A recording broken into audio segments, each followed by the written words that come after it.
Mm, mm, mm, mm, mm, mm, mm. Uh, oh yeah, crazy day, crazy day.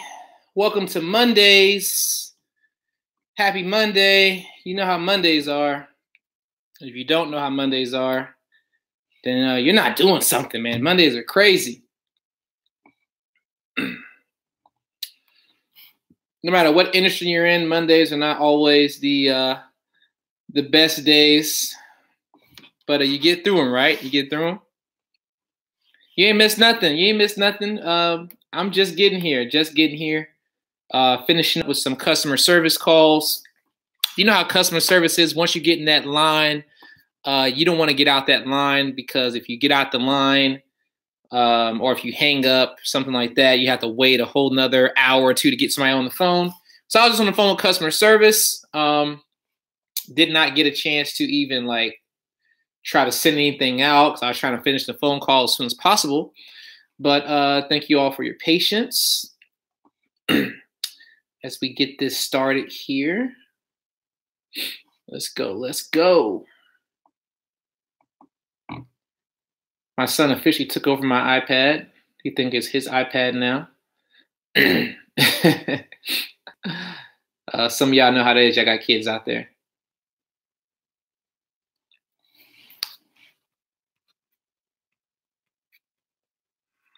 Oh yeah, thanks, Kevin. Thanks, Kevin. Appreciate that, man. Definitely appreciate that. Good afternoon, Anthony Reed. What's going on? How you doing? This is Mr. Messed Up Hair, and he don't care because he ain't trying to impress nobody.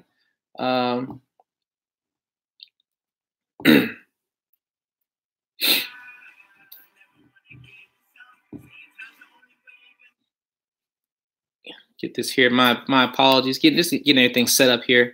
Like I said, I know I'm kind of late. But yeah, I got a lot of things to touch on. A lot of things to touch on, man. A lot of things. Talked to a guy today while I was at the chiropractor. Went to the chiropractor this morning. If you don't have a chiropractor, get your body in alignment. Maybe why you're so pissed off, because your neck, you got so many cricks in your neck and your back, your lower back, your T4, T5, get those discs bulging out, get those things corrected. Maybe you might have a better attitude about your life and about your week. But but no, real talk. I was at the chiropractor and I was waiting there, and there was I had my headset on, and I had my iPad. Y'all probably saw the picture I posted as well. And so I'm talking, and he starts. A guy sitting in there as well in the waiting room with me. You know what I'm saying? And he's a white guy. Not that it matters, but it's a white guy. And I have my hoodie on. You know how I am. What I do online is the same thing I do out in public. It ain't nothing different. And so he starts having a conversation with me as well. And then I can tell his face is kind of totally lit up once he saw all the knowledge that I had. He was just so surprised. He would start asking me questions well, what do you think about the Bitcoin and the, what I'm saying? But at first it was kind of just a black guy and a white guy sitting in the room. Black guy looks very hoodish, looks like he might rob me. And I am a professional guy in my suit and tie type thing, so it was once he got over the way that I looked, and started looking at where my mind was, he started asking more questions. He was so into it. He was like, oh my God, that sounds so, as I'm pouring him about, different trading and different things about business, thinking about how to look at life, how to look at the future. He was so blown away. And, and I even told him, I was like, when people can look past the way that I look, or look past the way that I dress, or look past, the surface. And that's why I told him, and I tell y'all the same thing, don't live in the right now. Always live in the future. If you live in the future, what's going on around you right now that's negative won't bother you, because you already have, the thinking of what's going on right now is not where you are. You're somewhere else, and that's why I get so excited when people really, really start to understand that where you are is not where you're meant to be. If you live in that particular futuristic frame of thinking, then your life will be a whole lot better. Anyway, so with this gentleman, I think I gave him a whole different perception of how people in different clothing, you can't really judge them by that. You can't judge by the surface. You gotta be able to look past the surface. Even with people and their situations, they can't look past the situations. They can't look past where they are. There's like people who are, racist or who prejudge or who are sexist or, whatever. I mean, even Black people are sexist. Not a lot of Black racists out there, but there's a lot of sexism out there, and a lot of a lot of things that we do that we assume based on certain looks as well. We do the same thing, and so me dressing in a suit, talking to a guy, doesn't help him see the guy who's in a hoodie on the corner. Don't look at him differently. If I have a hoodie on and I'm talking to a guy in a professional sense, he can be able to see somebody else in a hoodie and not find where his wallet is in his pocket, or, start, feeling nervous about a guy that's in a hoodie. Now, not to say that you shouldn't be aware of your surroundings, because anybody can be crazy no matter what their color is. But if he can look at somebody based on the way that they're dressed and not judge them based on how they're dressed, then if I reach that one person today, then I'm proud of myself for speaking to him the way that I spoke with him. And I even told him that fact, like, don't look at people based on how they're dressed. Not saying that you are, but just saying, if you look past what's on the surface, you'll find out a lot. There's a lot more things that are beautiful that you'll never know if you never, tap into that. If you never try to change your mindset about what success is, or what a good person is, and things like that. So not getting into that, real crazy but I want the image to be changed of how people see people of color, no matter what color you are.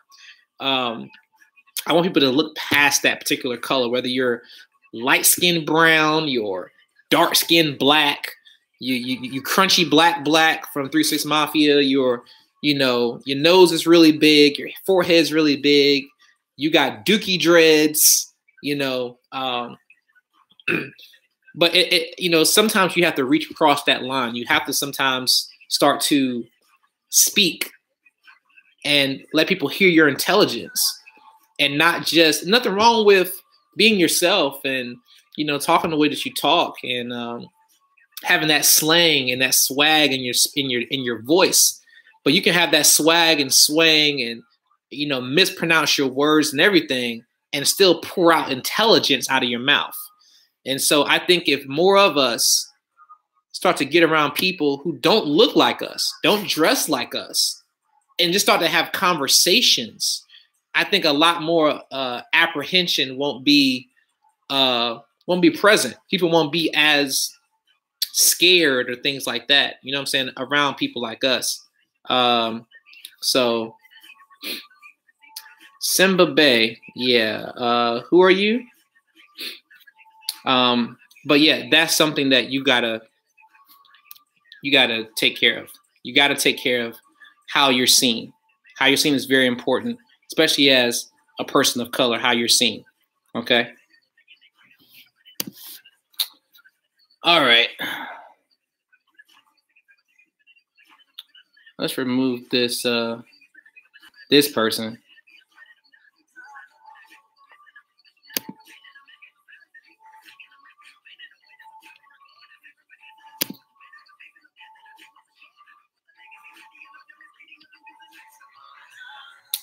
All right. Look at these questions here, because somebody has bumped their head, whoever that Simba Bay person is.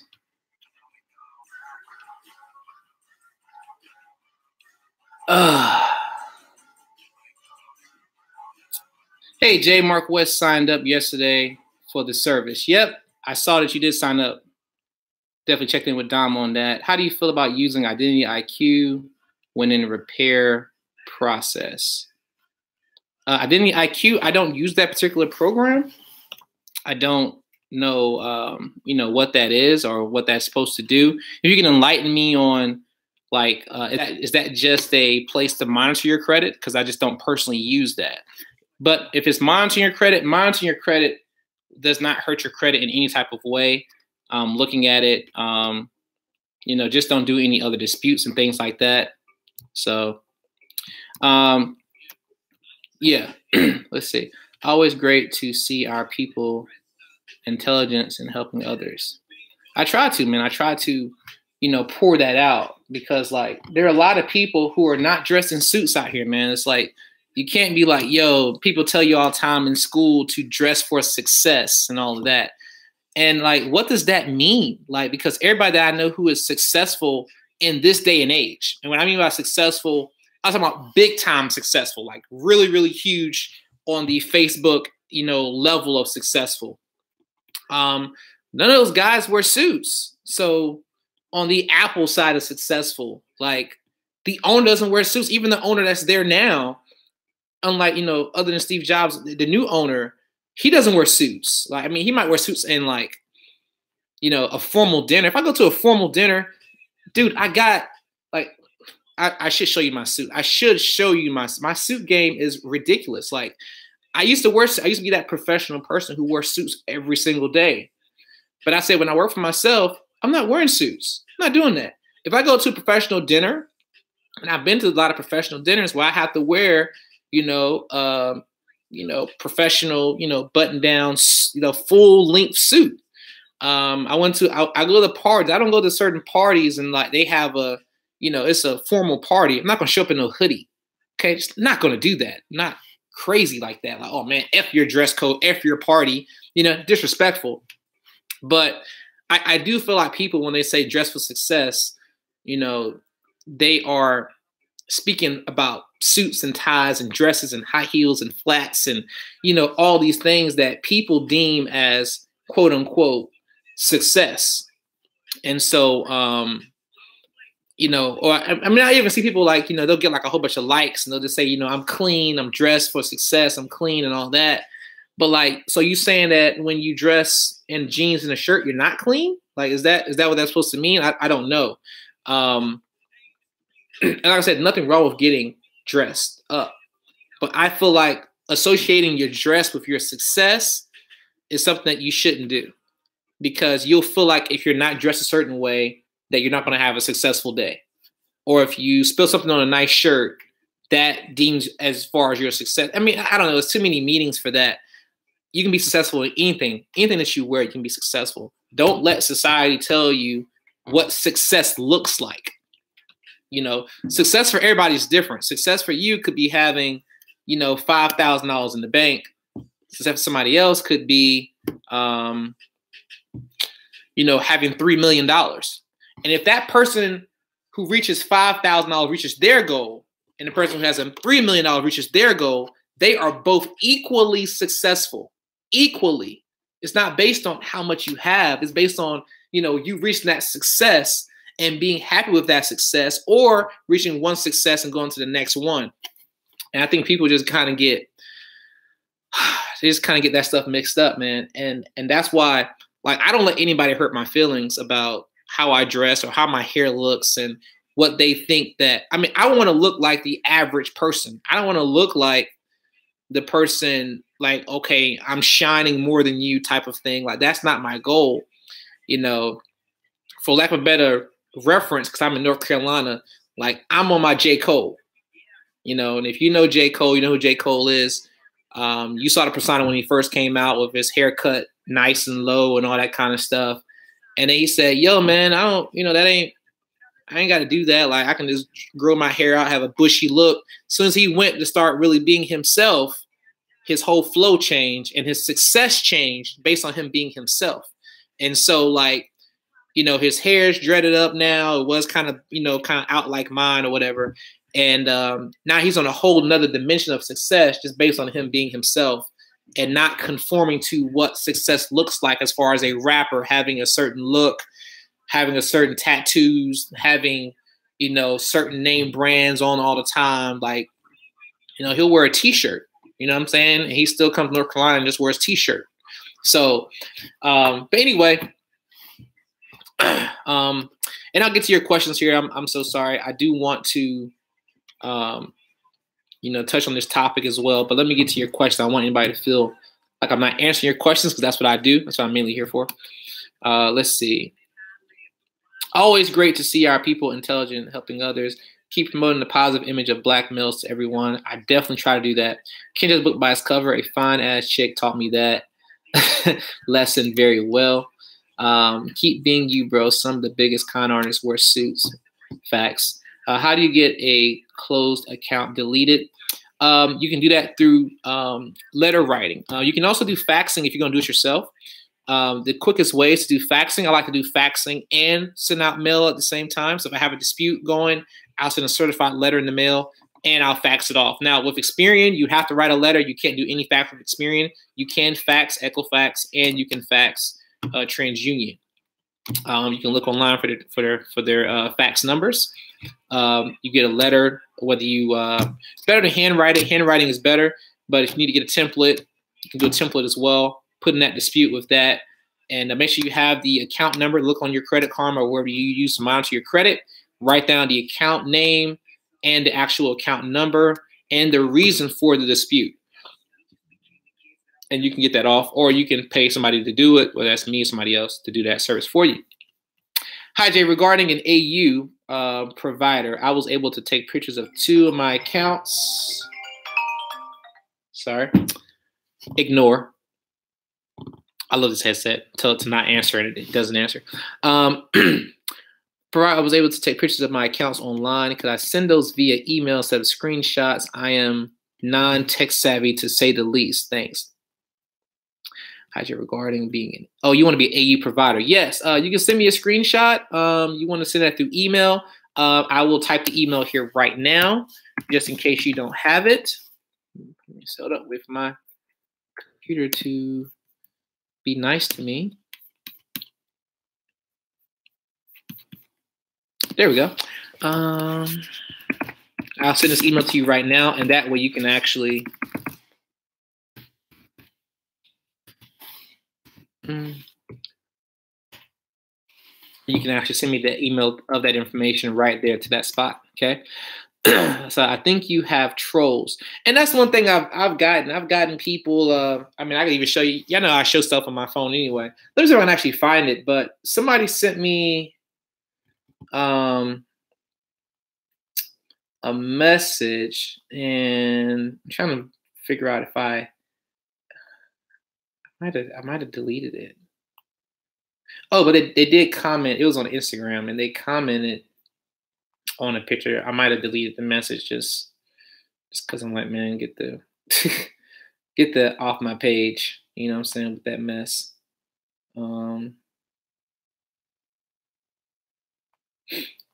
to see if I can find it here to show you.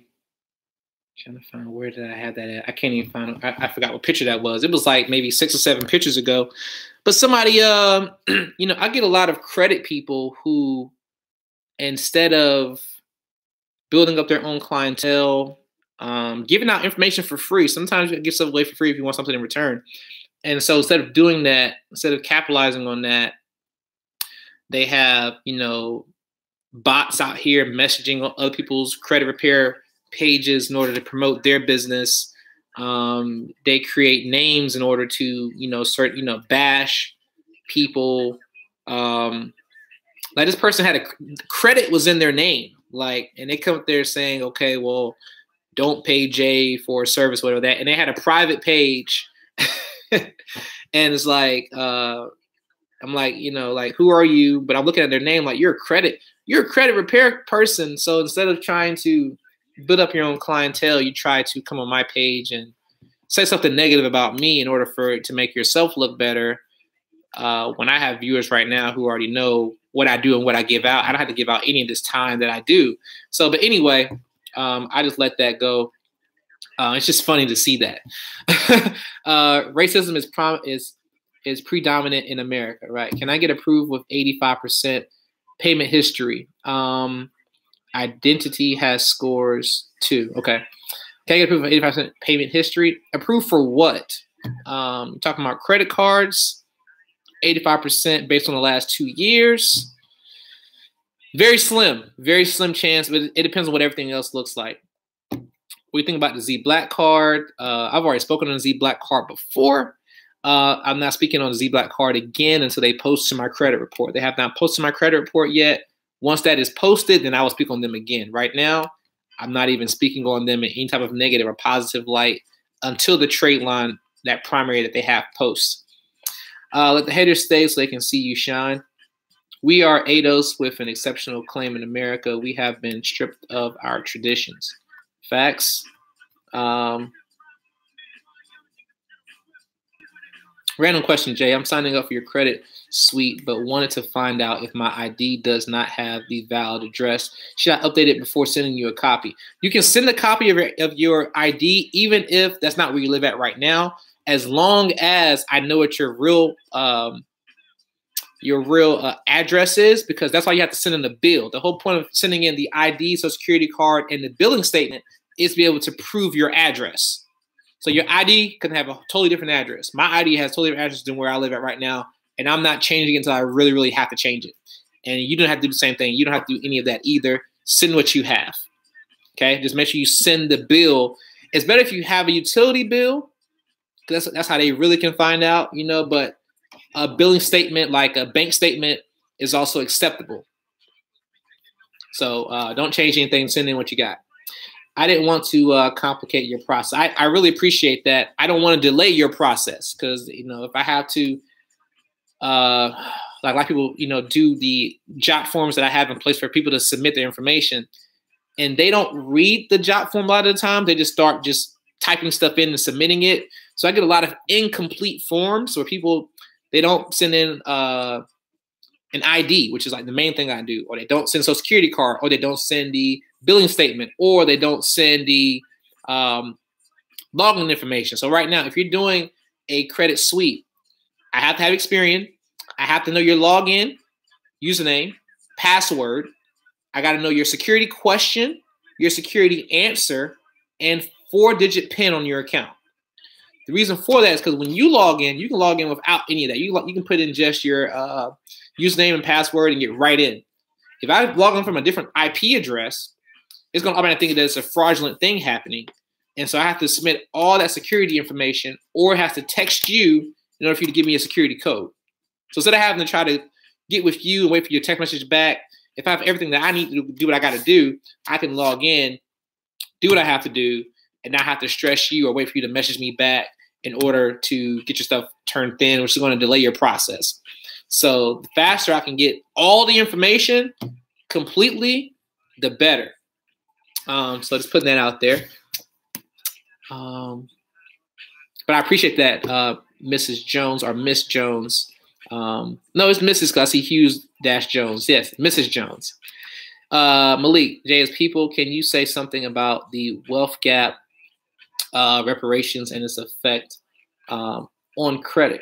Yeah, a lot of the wealth gap right now that is associated with, and this is not to knock anybody, because I have, you know, I hate sounding like, for lack of a better word, a racist white person, because they always say like, yeah, I got black friends, you know, I got a black friend to high school with, college. I'm not trying to, you know, but I do have clients that are not black, you know what I'm saying? And so like, there's no type of me look at them differently and nothing like that. So I just want to make that clear that this is not a racism style of video. If you are white watching this, nothing I say should offend you whatsoever, because I'm not speaking on a fact of attack. I'm speaking on facts. Okay. So if you look back over history, even the past 100 years, when it comes to wealth, minorities didn't have a lot. When I say minority, I mean black minorities didn't have that type of power. When we got the power, when we had our own Black Wall Street and things like that, that got burnt down. You know, they literally burnt us down and killed people in order to shut down the black dollar from being spent in the black community and us building up our own wealth. And for some stupid reason, black people are associated with laziness, you know, because, and I don't know why, because I mean, we, you know, whether it was cotton, whether it was working hard, whether it was like, you know, 24 hours, 36-hour days of just straight working, That's all we did was work and build and help build this country. And so it's like, for people to call us lazy, it's like, what are you talking about? Like, lazy where? Where are we lazy at? I don't really see that connection of how blacks got associated with laziness and not anything else. But anyway, so with everything happening in the country as far as, you know, depression wise, we weren't in a position to gain wealth. You know, it was actually, we didn't really have, you know, the rights to even invest in, you know, a lot of property and stuff way back in the day. You don't see a lot of black wealth happening from 100+ years ago, you know? And the reason for that is because of rights. We didn't have the rights. We didn't have the opportunities. We didn't have the freedom in order to do these things and build that wealth. And now that we're trying to accumulate wealth, you know, like now the respect is coming. Now all that's coming out where people are trying to, you know, be like, oh, well, this person is really trying to do something great. We've done great things over the past, you know, as far as getting where we are, overcoming. But for some reason, it's like we're associated with laziness and slothfulness and what do you call it? Overspending. And the last time I checked, percentage-wise, we're not the biggest overspenders. There's just a lot of value that is put right now on the black dollar.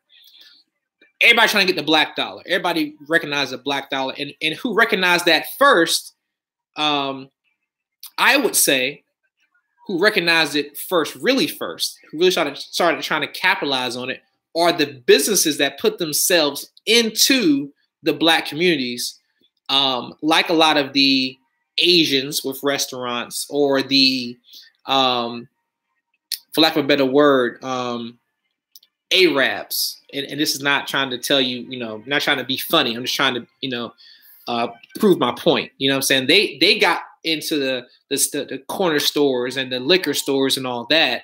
And then once other cultures, and mainly European white culture, once they saw the money that was being brought in from this community to other minorities like the Arabs and Asians and things like that, they're like, oh man, we got to get that dollar. That dollar is top notch. They saw how much money was spent in those, you know, places, and you know, now they're like, yo, we got to capitalize this. This is a whole new era. And so they started making videos like, hey, we got a new middle class coming up. We got this new class of people coming up. And because black people have never shined before, we never had wealth before, we started getting wealth. We wanted to show our wealth. And so they made marketing available to, you know, get to us, because we wanted to be, you know, have nice things, because we never had nice things.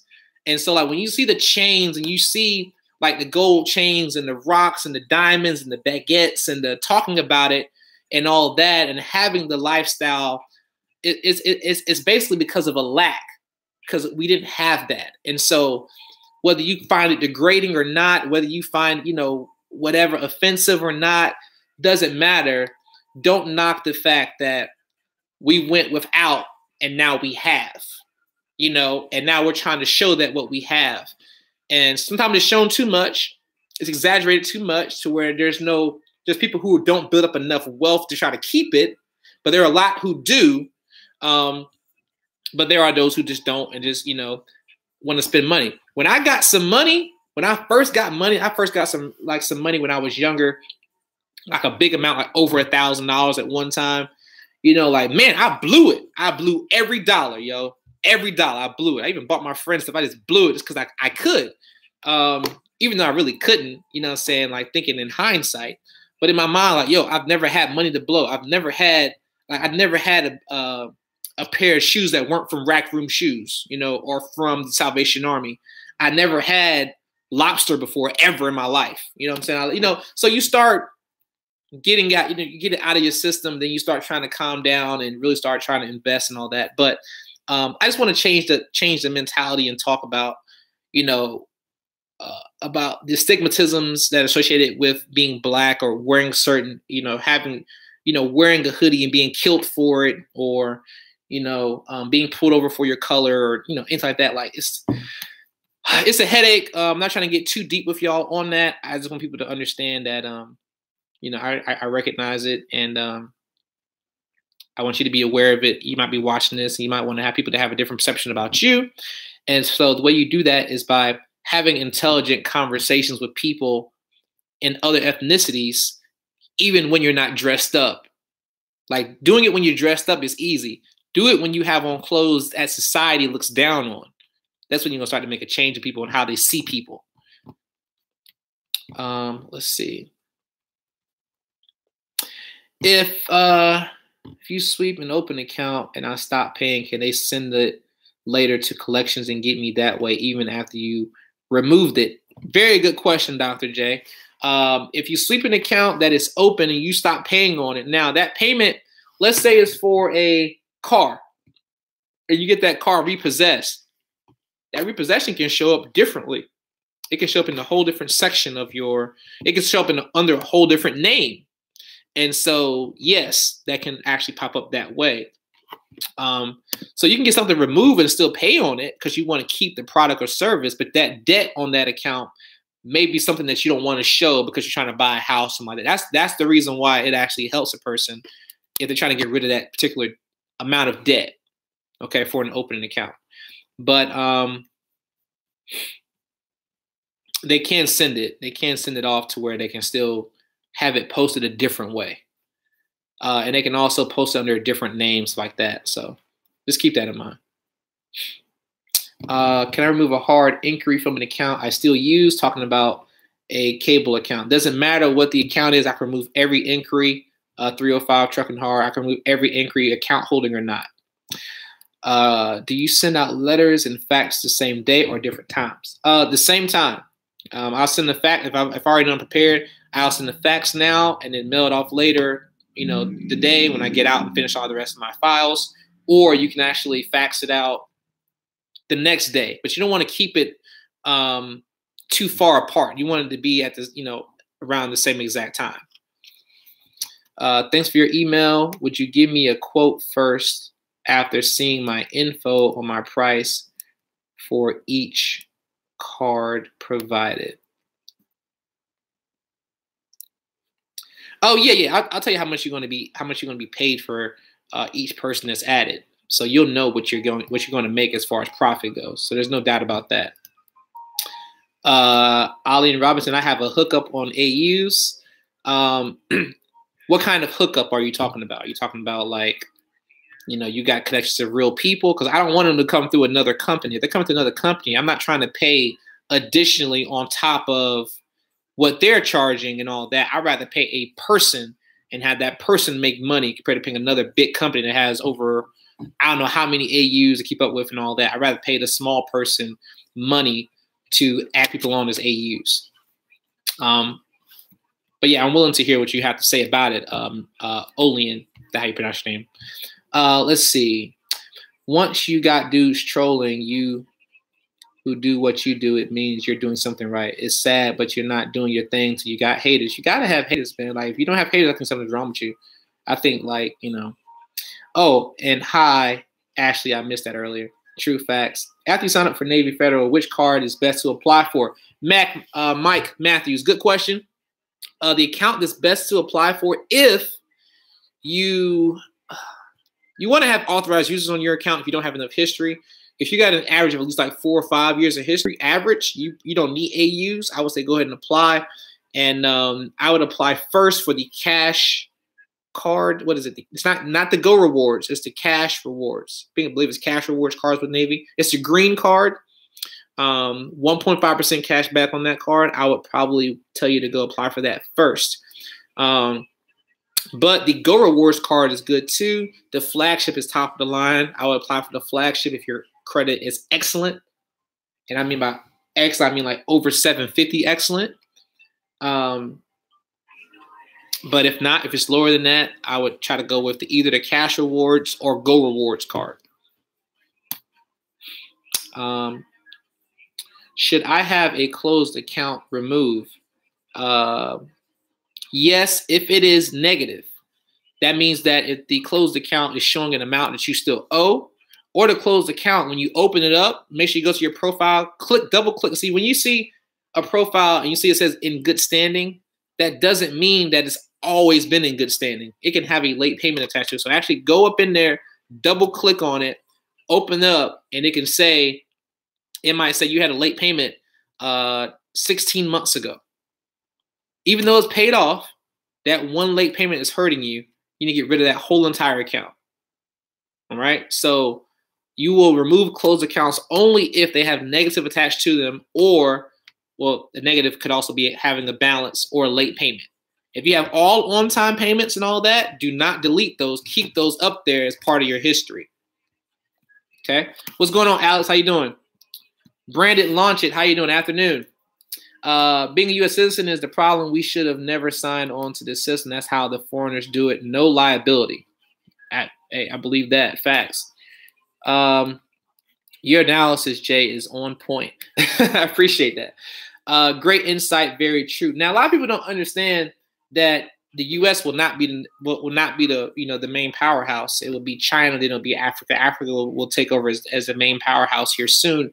After China becomes number one, we're going to be number 3 on the list when it comes to powerhouses in the world. And so people don't get their wealth up now and change their mentality on building wealth now. They're going to be hurt. And there's going to be a lot more hurt people, who are of European descent than it will be of people who are not, because they feel like, the economy is going to come back, and it's not. But I'm not going to get too far into that. Great insight. Very true. The only reason is that America does not want ADOS, American descendants of slaves, to be paid for reparations. That is a fact. And I'm not even going to get into the reparations part. But yeah, that is why they keep the negativity on black folks, because if they can dehumanize you, then they can harm you.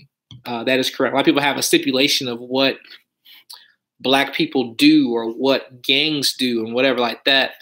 And just a quick plug for Netflix. And I'm sure everybody probably has Netflix out there. I started watching a series last night, and it was from Killer Mike, he was a rapper. He has, like, if you just type in Killer Mike, something like that, in your Netflix and start watching that series on Killer Mike's series that he's doing, it is very powerful. Like, I watched like four or five episodes last night of that, and I was just hooked on the things that he was talking about. If you watch that, you can comment on that if you like. But it was very, very empowering to see it. But I don't think people really get it. But watch that. Watch the Killer Mike thing that he's doing on Netflix. To get some more insight on some things. Just in case you're in the dark. Like, some things I learned from watching that just on history. So, but let me see. Yes, I want to buy a house and lower my credit utilization. Yeah. So, but that'll also lower your income to debt ratio. When you're buying a house, looking at income to debt. So if you can lower that debt ratio, it can help you with getting even more of a house. Like, you might erase a $50K student loan, and that can raise you from having a $300,000 house to getting a $380,000 house, just based on removing something like that. So that's when it actually makes sense to remove those accounts. A black person's mindset will always be questioned no matter the amount of success obtained. That is a fact. Is a removal and a freeze the same thing? No, it is not. A removal actually takes something off your credit report. The freeze just makes it to where nobody's able to run your credit or put anything in your name. Someone was trying to share info with me, so I thought I'd ask you. Gotcha. Yeah, they're not the same thing. Totally different things. Removal is where it's actually going to come off your credit report. Side note, FHA loans will flag you if your federal student loans go into default. Facts. You can't get the mortgage even if you get the student loan removed, deleted. Just FYI. FHA loans will flag you. Your loans go into default. What do you mean by flag? They flag you where? They flag you in check systems or something like that? Like, what are you saying? Because if I have something removed from my credit report totally, I don't know where it would be flagged at. So what are you saying is flagged? What place is it flagged for a person? 3 months of primaries, can I add $700 AU package and get at least $50,000 in funding? If your profile is clean, that is possible to get that. Just not something that I would 100% guarantee, just because of the history is low on those primaries, and it depends on how much you have in the primaries, what the limits are on those primaries.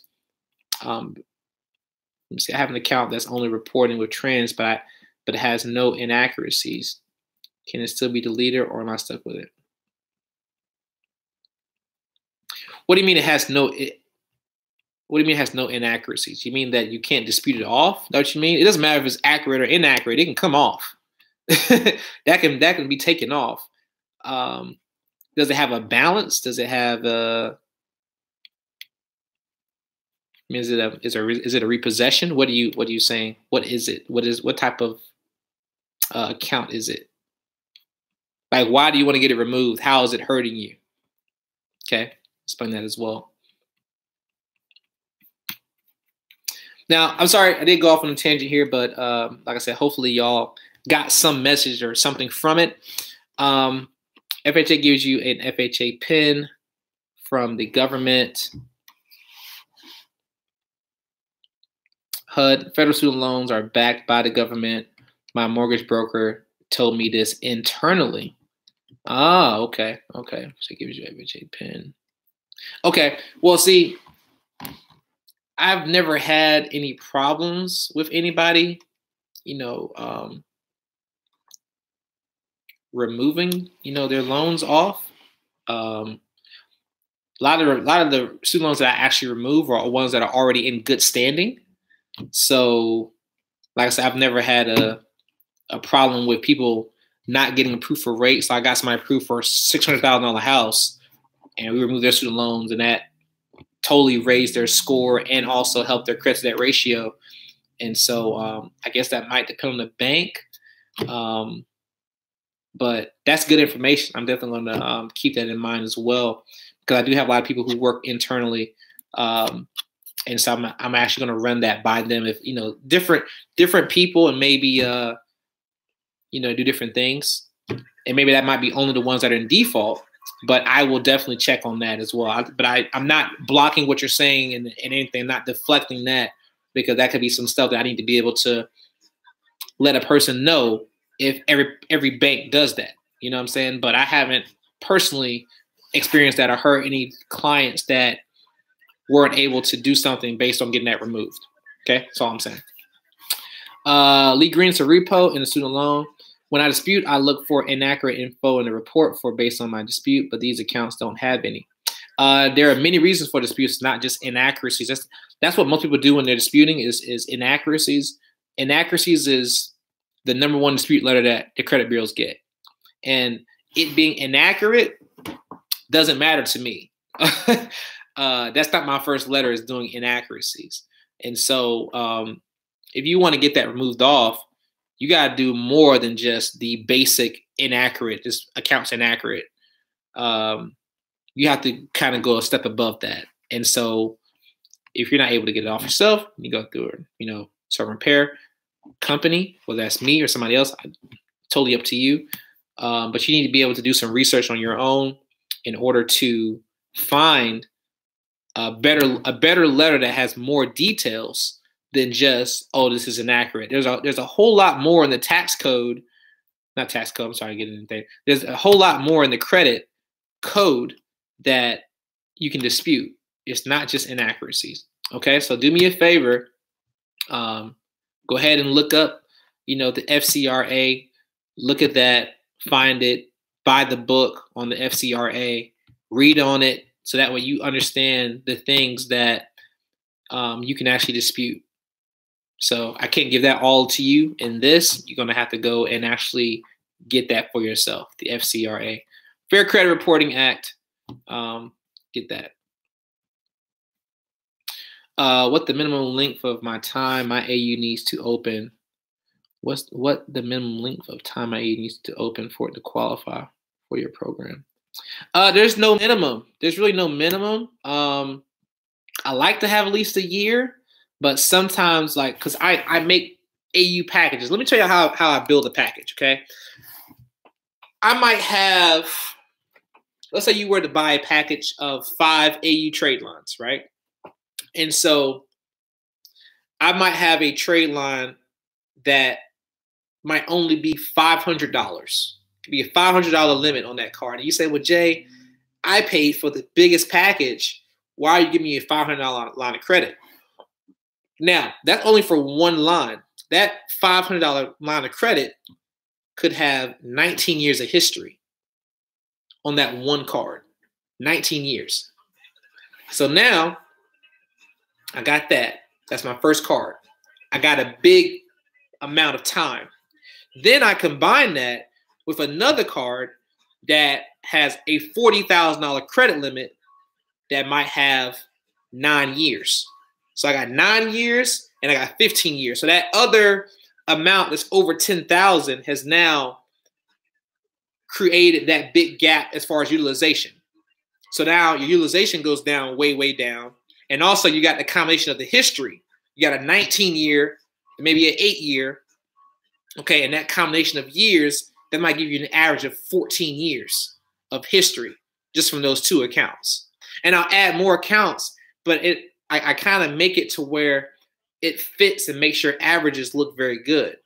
And so I built that for each person who buys a package. But I have to finish some packages today for some clients who bought packages on Friday and Thursday. I got to finish building their packages because I got certain car reporting dates that are coming up. And so I have to make sure I get them on those lines as soon as possible. Oh yeah, Nathaniel, I appreciate that, man. Salute for the tip there. Thank you so much. Oh,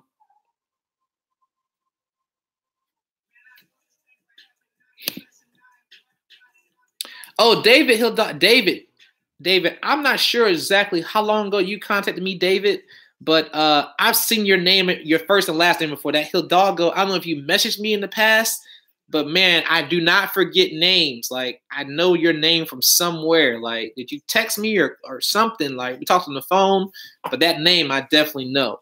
But definitely, man, how you doing, man?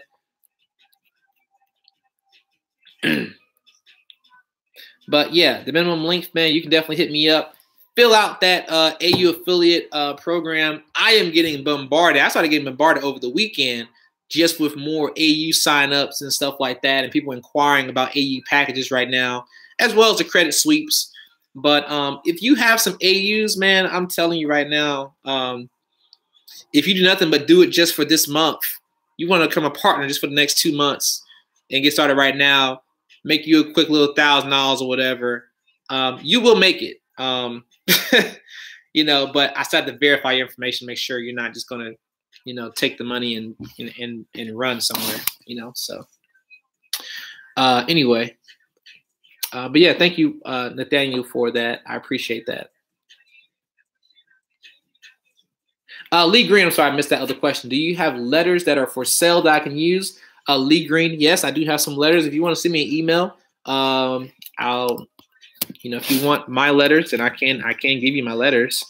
Want a few of mine. I would suggest handwriting them, just letting you know.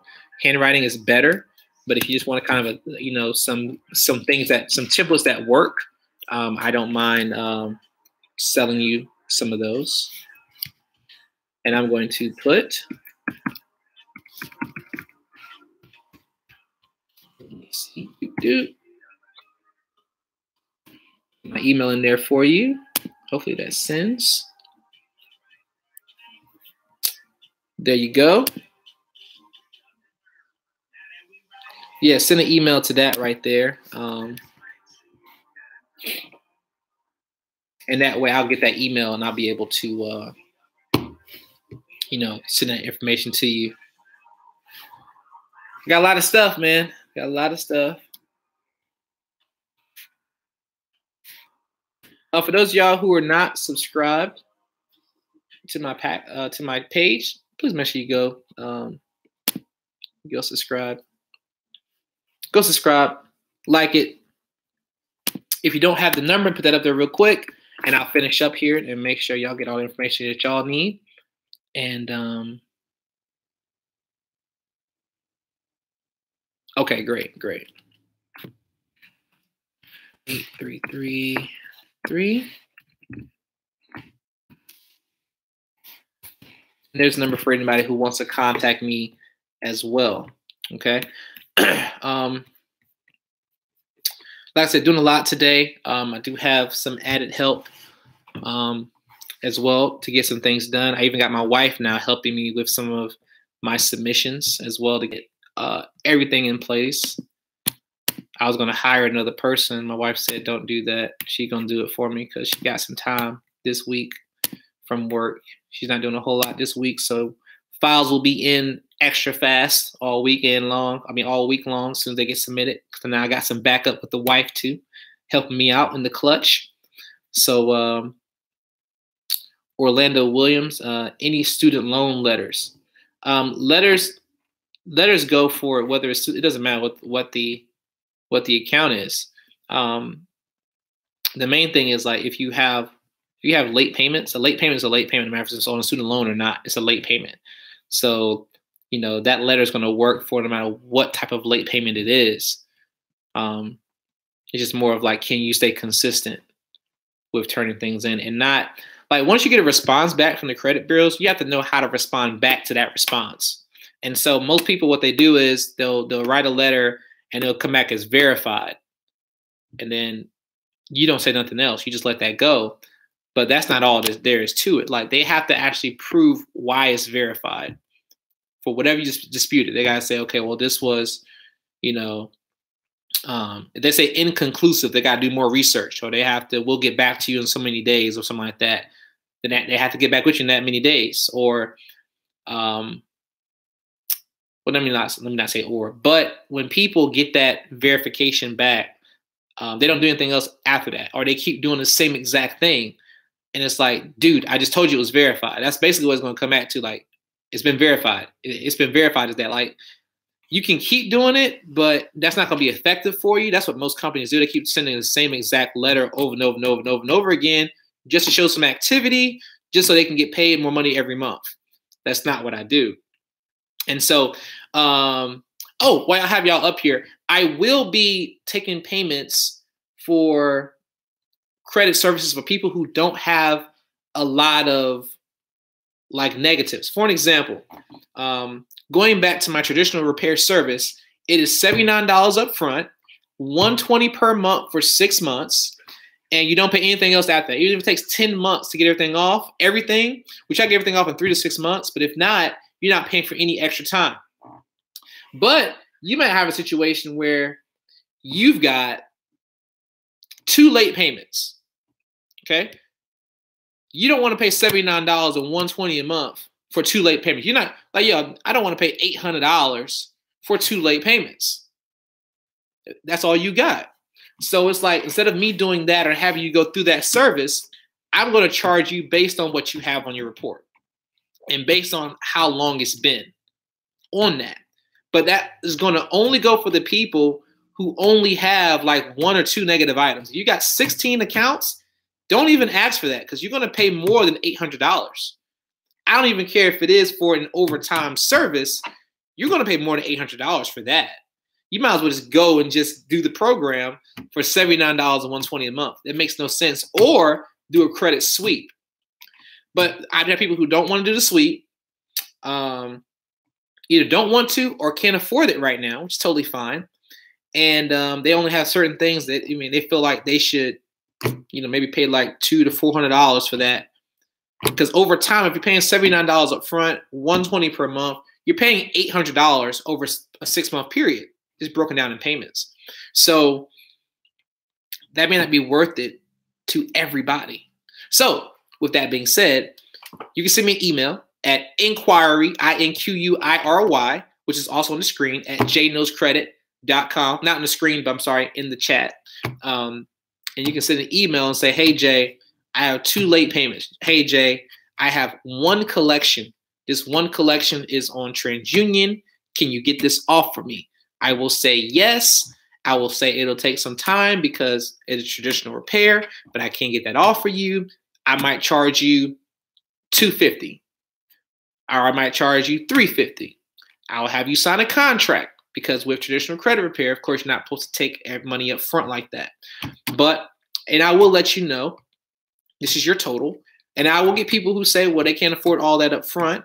Can they pay a certain amount? Yes, you can give me $100 and you sign a contract and you can pay over time as well that way through that contract. Okay. And so just know that you signed that contract. You can't pay you can pay with a credit card because it is traditional repair, but you will sign a contract. It's just, what that is. So, also anybody who's now getting any type of authorized users or any type of credit sweeps and all that, you also sign a new contract. People who've already signed up, you'll probably get a contract in your email that I'll have you sign, even though it's after you've already started. I just want to have contracts on file for certain things. Okay, so that way nobody will say like, okay, well, I didn't know certain things. You knew. I say it in videos all the time, but I have to emphasize more stuff because people act like they don't know. Let me get to these questions here. You recommend handwriting fax letters for disputing as well. Handwriting makes it more authentic. If you can handwrite it, I would definitely handwrite it. When you mail it in, make sure, let's say you use a different color ink or different color paper. That way a person at the credit bureau has to actually read it. If you send it on a white piece of paper in black ink, then your letter will not be read. Letter will be automatically verified or automatically removed. Most of the time it's automatically verified because going through a little scan system, they scan it through eOscar and all that, and then it goes through an e-verify system to send a message back and forth, and it comes back verified, and you get a letter sent out saying it was verified automatically. So it's definitely better if you actually write the letter. I'm not showing a FICO score right now. Only 2 accounts in my report. What would you recommend? If you're not showing a FICO score, it's because you don't have 6 months of credit history. You need to have 6 months of credit history before you actually get a FICO score. You can add some authorized users. 1 second.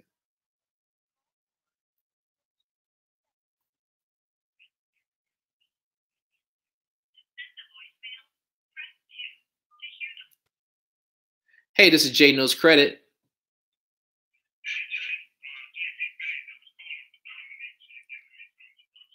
Gotcha.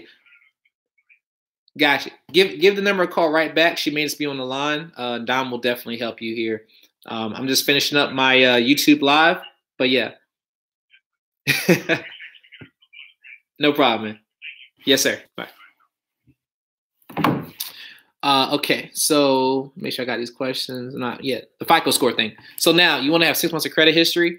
You can get some AUs added. Have your mom, your cousin, your friend, your great aunt add you as an authorized user to their credit card. That'll definitely help you. But if you want to have it, you definitely need to have a primary that reports for 6 months. You will have a score from what's his name? What you call it? Or Credit Karma score, or sorry, Vantage score. You will have a Vantage score that will be available. So what do you recommend? White paper and use blue or red ink pen? I recommend a whole different color paper. If you can get yellow paper, green paper, it costs you more money, of course, but buying that paper is just better as far as your letter writing because it won't automatically be put in that scan system. You can do white paper. Make sure you have a distinctive color. You can have more than one color in your letter. But I do mines in different colors. Do you remove closed AUs when applying for more funding and add brand new AUs? No, I do not. I do not remove any closed AUs as long as those AUs don't have any negative history. I'm only going to delete stuff that's negative unless you specify what you want removed. If you let me know, Jay, I want you to do evaluation of my credit, or my assistant Dominique do an evaluation of my credit and tell me what's negative, what I need to do. That's what we're going to do. Tell you what's negative, what it's going to cost you, what you need to do. Here's your game plan. Whether you do it with us or not, this is our prices. This is what you got to do. You need to build your credit up or you don't, blah, blah, blah. And then you do that. Now, once you get all that information, it's up to you what you want to do. But we try to lay it out for you. That way you don't have to figure anything out. We tell you exactly what you need to get done. But we're not going to just remove some closed AUs and all that.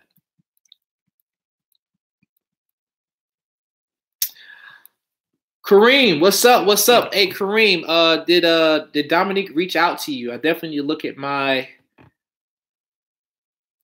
See, Kareem here signed up for service here. There's something we need to get from you specifically, Kareem. I did let my assistant reach out for you today. I need your ID and your social security questions. Yep, your license. Yep. And your security questions and answers, like security question, like what's your dog's name and all that. Don't put it here. Don't put it in here. But get with Dominique or send me an email at inquiry@jnoscredit.com. And yeah, and that way we can get your process. Because I have your process held up, and I didn't want you to, I was going to submit it last night, but I'm like, yo, I don't have his ID, social security questions to put in I can't put in the information, so I'll get your security questions answered to get back into your profile and also to submit your file. I have your file already prepped a little bit because I kind of knew what you needed done, but I need to get into your profile and then get all the information out of it to submit your file. So please get that done today. My wife is on standby right now to do some files for me while she's at work because she does work, but she ain't doing nothing to work. She's chilling. So while I'm doing this, I can be sending her an email. She can have finish up my file I already have typed up and have your profile in to the credit bureaus today. Okay, so let's see. What up, Sid? What up? How do you get big credit limits? Different ways. You can do some credit cycling. You can make some big purchases and pay them off fast. You can make a big purchase with a credit card, pay for part of it on a debit card. When you buy something, just to return it back to the store, have them credit the money back to your debit card, then use that money to pay on that card from that big purchase. Once you pay off a big purchase, you look good with the banking system, and they'll be able to give you a bigger increase when you if you're looking at increases. I'm kind of giving you both sides. Now, when you apply for that increase, make sure your utilization on all your cards is low, preferably under 10%, but no more than 15% on all of your accounts, not just overall, all of your accounts for upgrade purposes. Now, also that goes, not upgrade, but increase purposes. That also goes for when you're applying for new credit cards. Even though your overall utilization could be 5%, you might have one card that's maxed out. And so when you're running it through a credit card system, every system is different. When you're applying, you could be denied and have everything else be perfect, but you could be denied just because with a certain bank, just because you have that one card that has a high utilization on it by itself. So get those things paid down first, and get some AUs if you don't already have some AUs because you don't have enough history. Make sure your history, like I said, is at least 4 years. 9 years is perfect, but 4 years is a good start. 4 years, 5 years would be a good start in order to get some big limit credit cards. Can people get it without that? Have they done it without that many? Yes. I'm talking about to increase your chances of you getting it. You want to have at least that many years of history and low utilization. Let's see. Yes. Is there a way to reset the security questions? For some reason, they aren't going through. It should be in. Yes, you can reset security questions once you log in. I think it's under security. If you can get in with your traditional information from your regular computer, you can go to security questions spot and reset it. Let's see. Do you know which bureau is most often used when establishing business credit? I'm building a startup. I know business and personal credit is different, but it helps. All right. So I will be doing a March Madness business credit program this month. Like I said, I'm trying to get everything in place with everything. I'm talking to my business manager. He actually messaged me like right before I'm about to do this live, and so I'm gonna call back once I'm done. So as far as the most often used bureau, Everybody's gonna say, Dun and Bradstreet, but there's also Equifax Business and Experian Business. So it's not really one that's more used than the other. It really depends on what, just like with credit cards, it depends on where you're applying. Like there is not one that's used more than another. It just depends. Really depends on where you're applying it. A lot of people say that Equifax is the main one out there, you know what I'm saying? But I found it to be like when I get people the most funding, I get them the most funding with Experian. So it's not really a one that's, better, in my opinion. Let's see, David. Did I miss something? Oh. Jay, do you do coaching for someone who wants to set up business credit for the first time, a startup? Yeah, I do that. Yeah, I'm getting into all that here, having more time to do that this month. So got some new systems in place in order to have my time be more efficient. And like the worst thing, I told a lady on the phone that today before I got on the thing with y'all, the worst thing you can do for me is waste my time. Like that is the biggest slap in the face to me, is wasting my time. Like you can, everything else, like only thing you can do is waste my time or disrespect my wife or my son. Other than that, like there's really nothing that affects me. So value my time, and you can get, basically whatever you want from me, basically, if you value my time and respect my time and know that my time isn't just always free. I give away enough free time, but my paid for time, or my time, I could spend that time with my family, of course. So just respect that. And,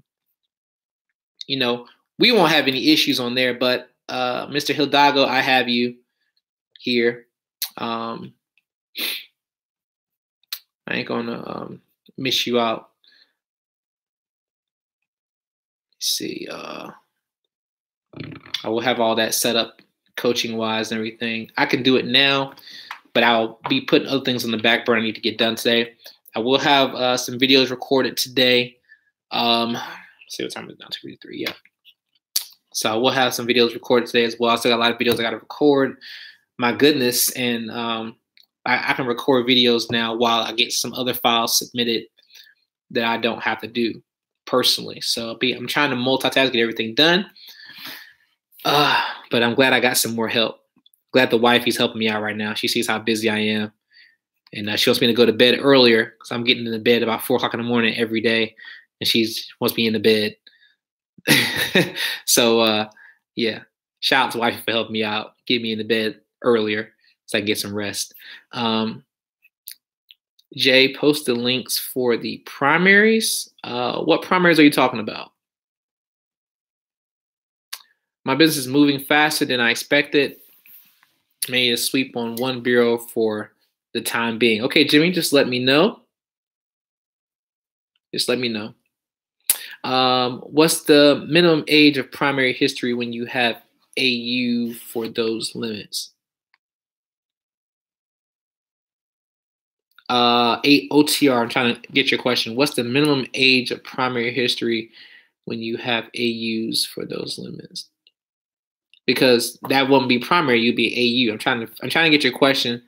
I can't really grasp it right now, so please forgive me. Do you have any new primaries than the ones you have already gave us?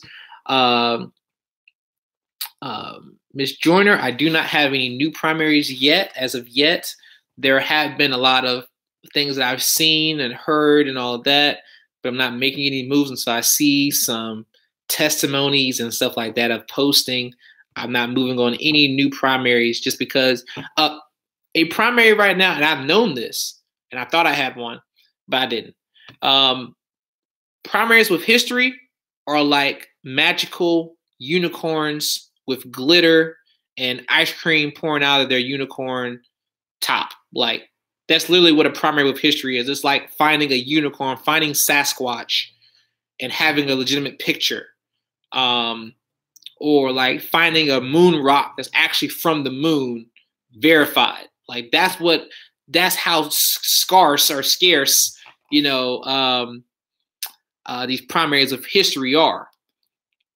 You know, only like a portion of people have actually seen Bigfoot, for an example. Okay, so that's how our primaries. Like only a portion of the whole economy has ever seen a primary with history post properly. So I'm not moving on those. So I see, without a shadow of a doubt, that I have plenty of testimonies of people that I can actually talk to that have had some primaries with history post before I make any more moves. I did it once and made a mistake. Not going to do that again. Let's see. Hey, Jennifer. Carissa, how you doing? How you doing? Let's say I have $16,000 in debt with Experian. What would be my sweet price? Still need to know what type of credit it is. Answer. Sorry, 1 second.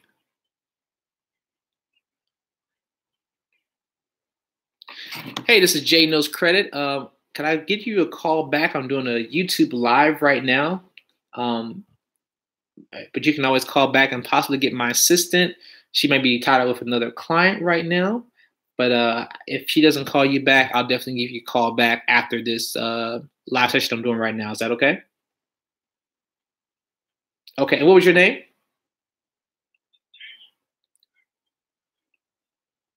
Uh-huh. Yeah. Okay. Yes, sir. I will. All right. Right. All right. So I'm sure that Dom is on the phone right now with somebody. That's why she can't get to every call, stuff like that. And so, hi, Jade. Everyone enjoyed today's live chat. Endless blessings. Yes, we'll contact you when the time. We'll contact you. Time is money. Exactly. If an inquiry estimated removal date was the 5th of this month, would it come off the same date as stated? Sometimes it'll come off the end of the month. A lot of times, if I have an inquiry, well, I can't say for me. I'll say if you have an inquiry that you know is going to come off on a certain date, even if it comes off in the month, like let's say like you say yours reports on comes off on the 5th, right? If you got time today, call them today. They can remove it today. I might have one that, you know, or you might have one that comes off on the 30th of the month. Don't wait for the 30th. Call the bureau right now and say, hey, I got this thing supposed to be removed on the 30th. Can you go ahead and remove it now? And they can remove it now. They don't have to wait to the end of the month. They can take it off now. And they can go ahead and have it in process. A lot of times I've done it for clients where I've acted like I was a client on the phone and just to get those inquiries off sooner than later. Let's see. Negative Grand Canyon College. So I need it removed. It's been on my credit for 6 years and 7 months. How much would you charge?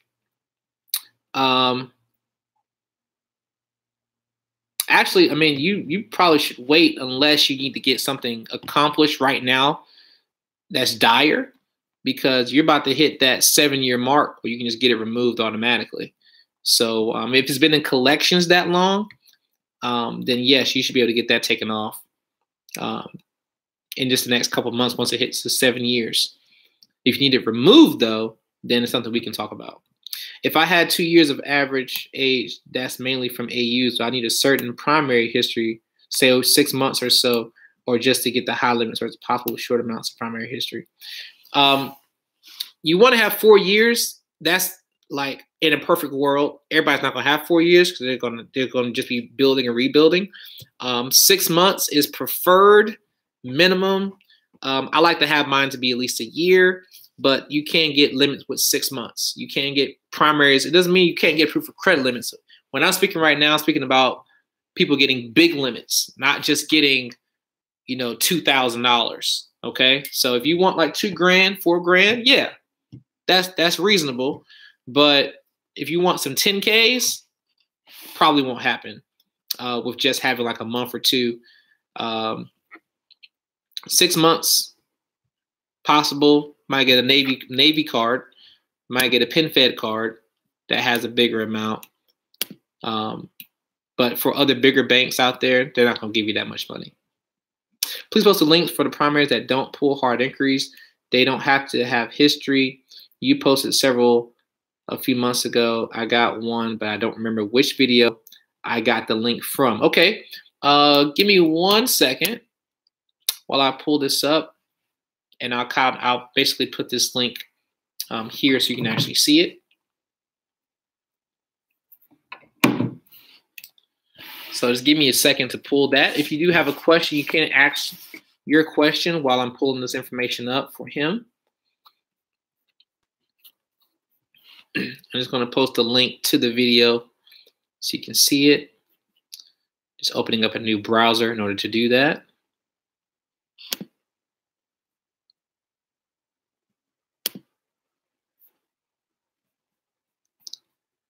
And getting to that video.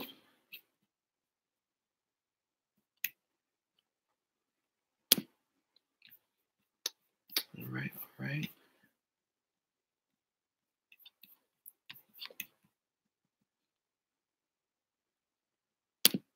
Oh, I need to go to the primaries.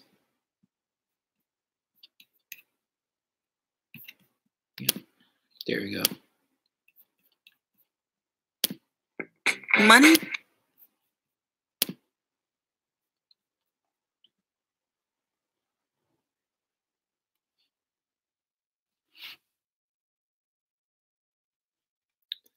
All right, I'm going to copy this for you.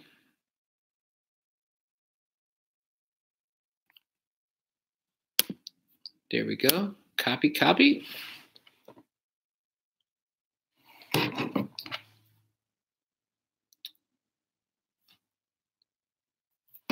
There we are. Let's paste this in there for you.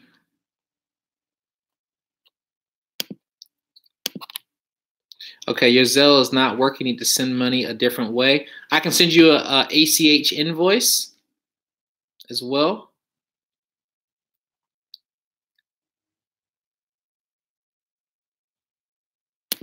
But here's a link here. Make sure and see.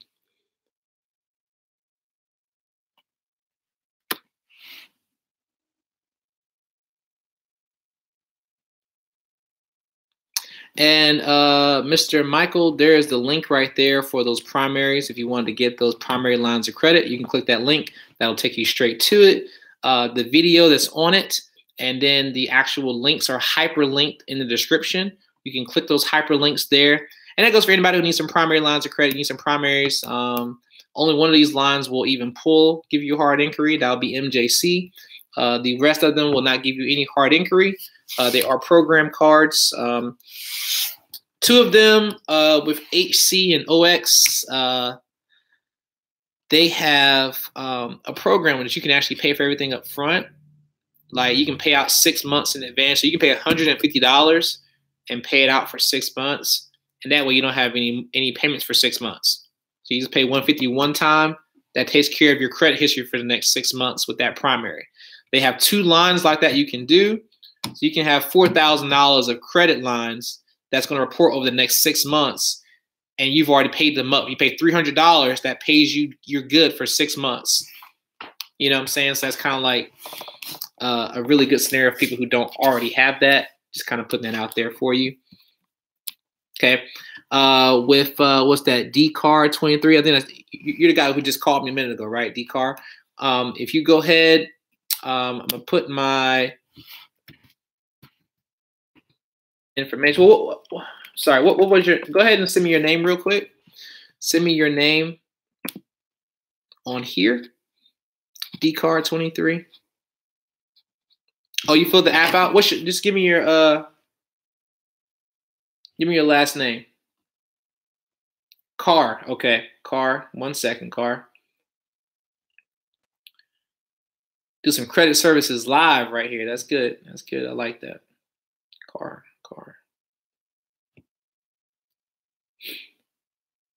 Just touch Carr.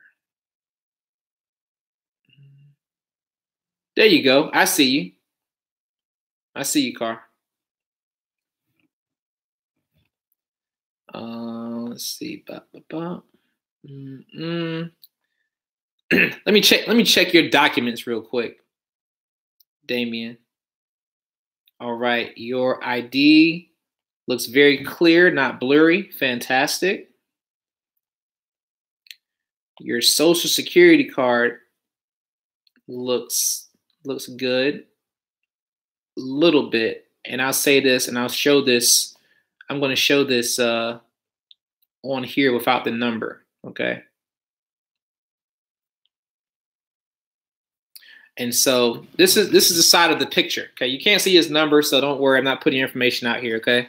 So when you fill out the form for a credit sweep or something like that, hold on, I'm trying to get the right lighting for this. Okay. So all they can see is a 3. Okay. They're not seeing your whole number. All right. So when you have it like this, cut off, like where they can't see the other side of that card, that can also throw up a red flag to where they will not accept it. It's possible they will, but I try to make sure without a shadow of a doubt that you don't have delays when we're submitting your profile. So when you're taking pictures of any of your documents, whether you're taking a picture of the actual billing statement, the utility bill, the ID, make sure that the corners of them are not cut off, because they will say they're not able to verify it as real. Lamitation, they can say it's been laminated, they can say it's been a copy of a copy of a copy, whatever like that. So if you could have it to where I'm able to see it in full, also with your bill the same way. I have it upside down. Okay. And so it shows everything I need to see on the bill. And I'm not going to show your address here. Nothing like that. So it shows the information on the bill, but the problem with it is that like the corner of it is cut off. I need to see the whole entire picture with all the corners and everything. And like I said, it could be accepted this way, but I tell people to do it to where we don't have the delays.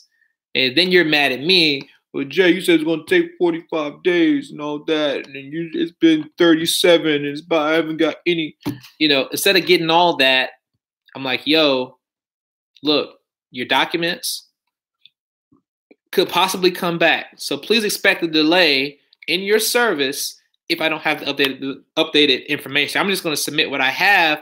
If I can't get with you in a good amount of time, I want stuff to be processed. But just know, if I get any kickback, it's because of your information that was submitted, your documentation that you submitted to me. Okay? So you got to do the whole entire thing over, and not trying to be funny. I'm just trying to make sure. You can send it to my email at inquiry@jknowscredit.com and just label it, as your phone number. You can just label it, and then you'll be good. Hold on one second.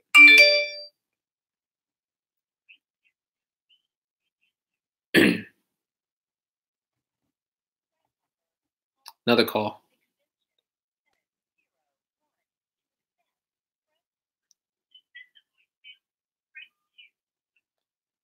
Hey, this is Jay Knows Credit. Can I give you a call back if you don't mind? I am doing a YouTube live right this second.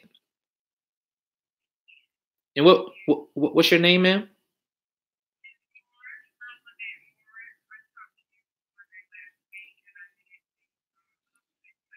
Yes, ma'am. Okay, you can definitely call back again. She might be on the phone with somebody, or just send a text message to this number as well, and she'll call you back as soon as she can. If she does not call you, I will call you myself. All right, you're so welcome. Thank you. Bye. All right, so let's see.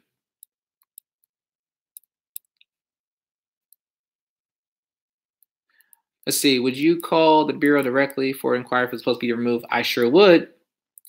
Can I start applying for the primaries now, even though my credit is still not fixed yet? Yes, Carissa Talley, you want to be able to build your credit while, the sun's coming out.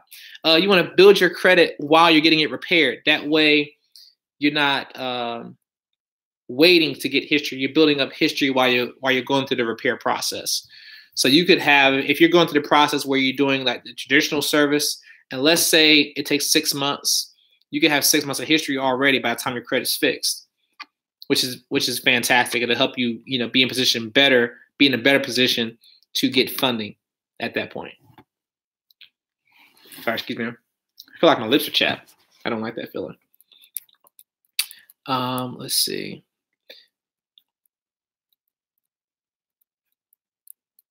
I need the one for $300 up front. It's actually $150 up front. It's 2 different lines. But if you got both lines, you pay $300. If you need help with that, Carissa, I will call you if that's okay. I'll look on my information and give you a call.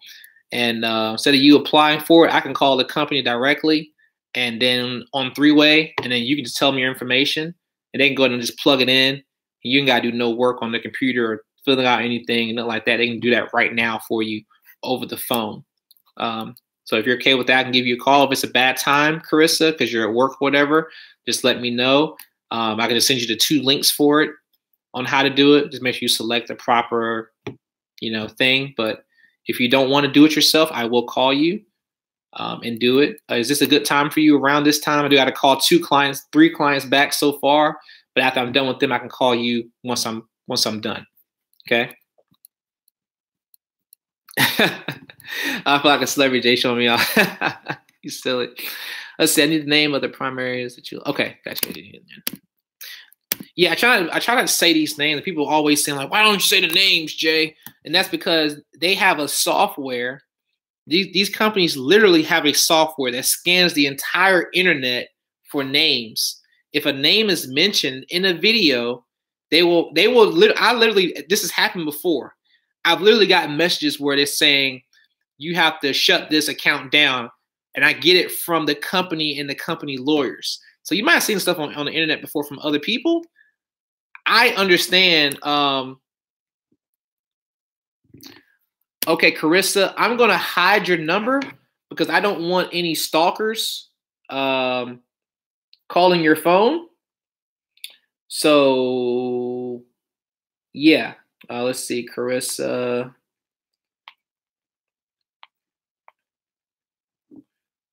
Carissa Tally. 61.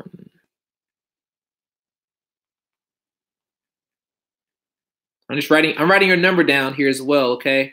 I have it where it's blocked to where nobody else can see it because I don't want anybody crazy calling your phone. Like, yo, I saw you on that YouTube. You look real tasty. Or just call you breathe on the phone real hard like that dude from Hey Arnold. I want you to have them problems. So that's why I'm writing down your information. Please excuse me, you all, as I try to write this information down. Please don't feel some kind of way. I am getting to you as fast as I can. And the brother ain't had no chicken yet today. I know that sounds extra black, don't it? Oh, nigga, I knew you were gonna say chicken. I knew it. But I've had no chicken today, so I am hungry. Let's see, music. Yep, got you locked right on in on my phone. In my notepad. Let's make sure this is completely hidden. Make sure it's completely hidden so nobody sees your stuff. Might nobody to see your stuff. Phone is a hotline right now. Nelson, sound scanning is scary. Thank you so much. You're welcome. You're welcome. Yeah, I want nobody hitting you up, man. Like, ooh, that Carissa girl got her number now. You gotta change the number, block it, and you know what I'm saying? I don't want you to have to go through all that. This folks is crazy. People doing reverse number lookups, trying to find out where you live at and all that kind of crap. So don't post any more numbers. Nowhere else. Number shouldn't be anywhere else. I think everybody should have a fake number that they post in different forms. You know, get you one of those little like texting app things or whatever that, you know, where you can actually put a phone number in. If you sign up somewhere and it's not like a big company, you don't know the company, put a different number that's like one of them phone app numbers in there. Just so if anything was to happen with your information, somebody starts calling that phone, then you know it ain't, you know, because people do sell your information. They do sell it to other companies. You'll have like 25 calls and know where these freaking calls came from. So make sure you do that. Anyway, how much do you charge on the bank end of personal loan funding? 4% on the back end. You do $150 up front for the application and 4% once you get funding. Yep. Google Voice number or something. Yeah, Google Voice or one of them text number apps, whatever. It don't matter. Get something. It's National Credit and New Code. Nope, they're not the same. Not the same. Totally different companies. I looked into the whole national company, and I didn't like them. So I'm not going to suggest them. I didn't see any postings for anybody. I even called the 1-800 number. The guy on the phone didn't seem very knowledgeable about what he's even in customer service for. And I'm like, nah, bro, I can't deal with you. I'm asking him questions. He don't know the answer to my questions. I'm like, dude, I'm asking you basic questions about why I can email the question to the service team or whatever. Like, bro, this is the basic customer service question. I'm not asking you anything outlandish. And so I was like, yeah, bro, I can't deal with that. So one phone call did it for me. Couldn't answer. I mean, simple question, not like you might call my assistant and ask her, how much does a service cost? And she can't even answer the simple of how much it costs based on what you have. That's a problem. That's a basic question customer service should be able to do. And they couldn't give me no answer, so I'm not dealing with them. Can you get into USAA without military background? You can if somebody adds you on to the account. The best way to do it is to get somebody to add you on, because everybody who's in it doesn't have military affiliation as far as them personally. So you can always be added on by somebody. I actually got asked that a couple days ago about USAA. So now that we got Navy taken care of, I'm going to look into USAA and see if there's some type of backdoor going on with them that I can say for a definite that'll work for every single person. So actually, let me write that down. I like to write stuff down because I go through so much information, you all, and if I don't write it down, it's not going to get done. So investigate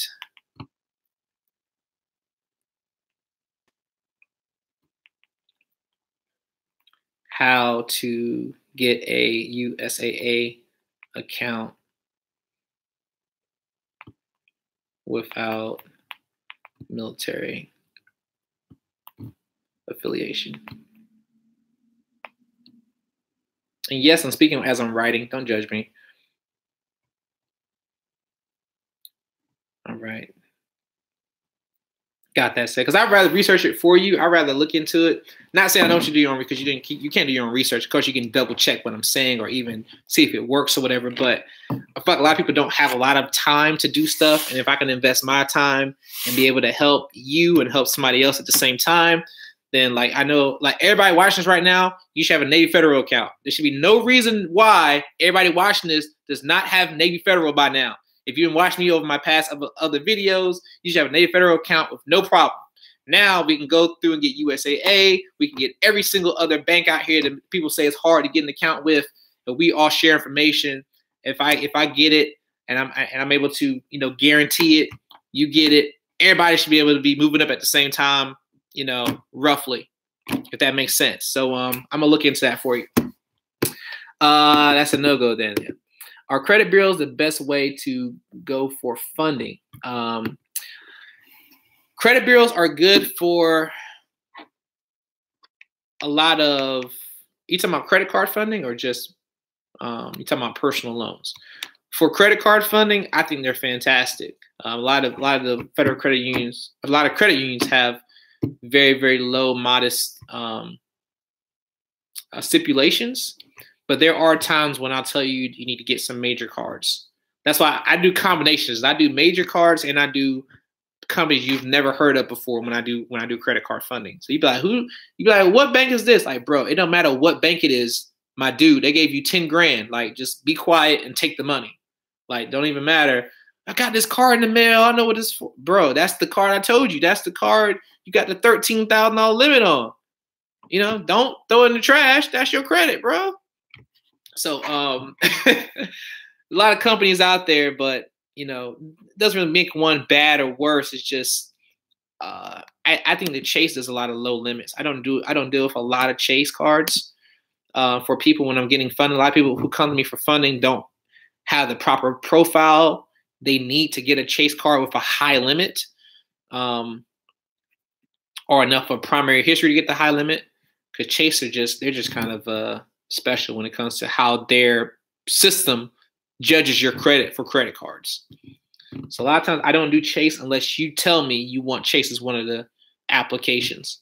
Other than that, I won't do it.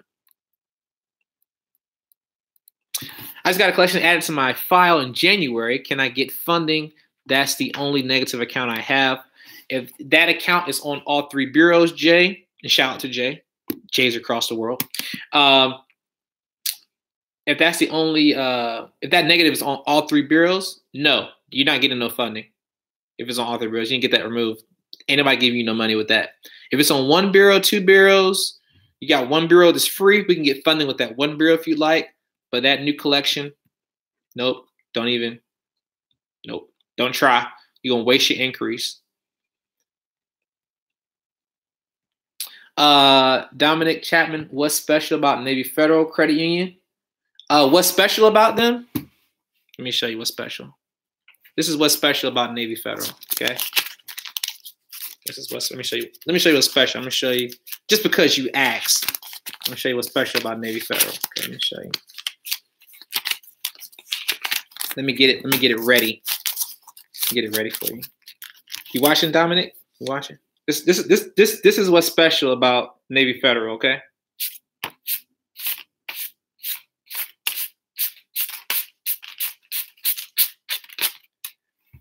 If you don't know what that means, I can't help you. Navy Federal be throwing the money at you. They throw it at you, okay? So if you want some money, get Navy Federal. Just get a checking account, put $5 in it, $10 in your account. If your credit profile is not ready to get credit card funding yet, just wait and be patient. Let's build up your credit profile first. Then we'll get you some money, okay? So I did not prepare for that. I just had some money in my sock, and I just thought, that would be perfect way to say, yeah, no, I don't flex. This ain't flexing. But Navy Federal gives that money. I just want to do something different, okay? Navy Federal gives up that money. If you want this money is Navy Federal. Navy Federal is going to give you that money, okay? Credit is queen to a cash king, okay? Like the sweater says. Not this one, the other sweaters. But get an account. If you don't have an account by now, call Navy Federal Credit Union. Tell them if you don't have any military affiliation, tell them your great aunt, your great granddaddy died or something like that, and they were part of the military, whether you know them or not. If you don't know them, that's even better. That means that they could have been. If you don't know your daddy or your granddaddy, it's a possibility they could really have been served in the military. Okay, so use that, get a checking account, and just wait. Just wait.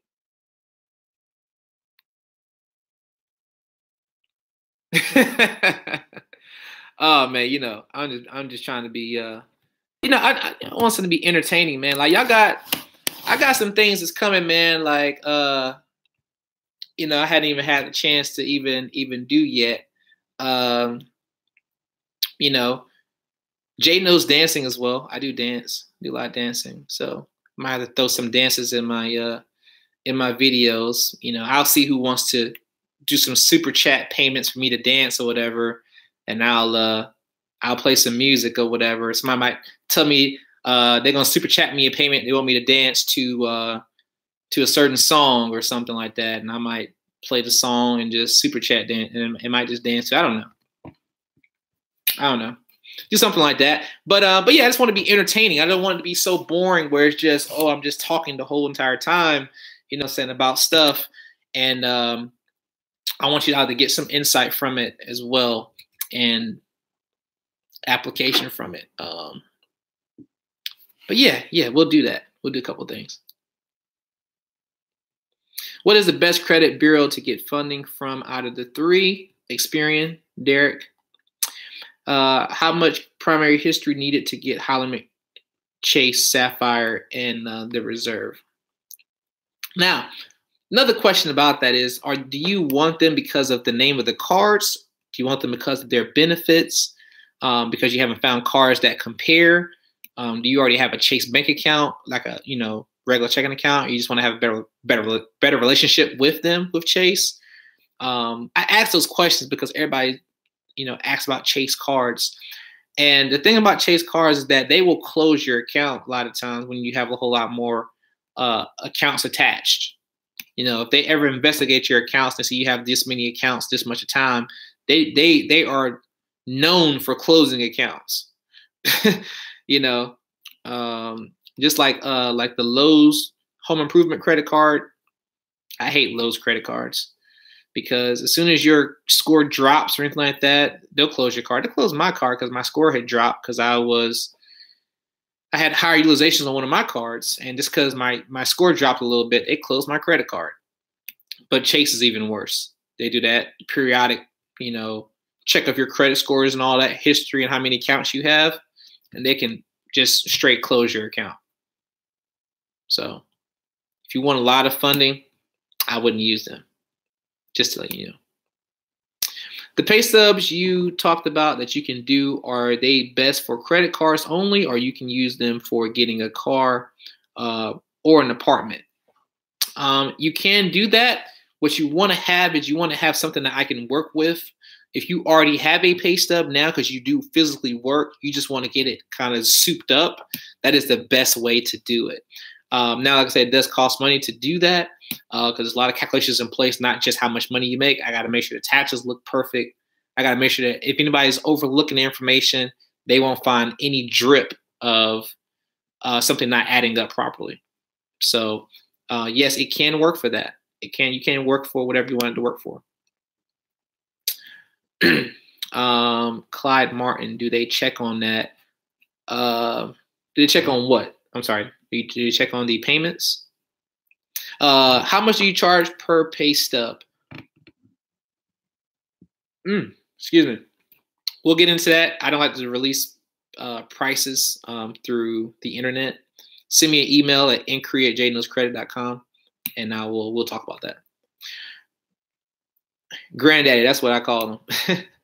Based on listening to you and CJ, I signed up for the Sterling service. Mr. Wonderful, fantastic, good stuff, man. Great service. I have 0 utilization on my credit card. Hey, that's good. It's good to have 1% though. You don't be afraid to put your Netflix bill on there and have that Netflix report. You might pay 65 cents in, a freaking surcharge or, for lack of a better word, interest.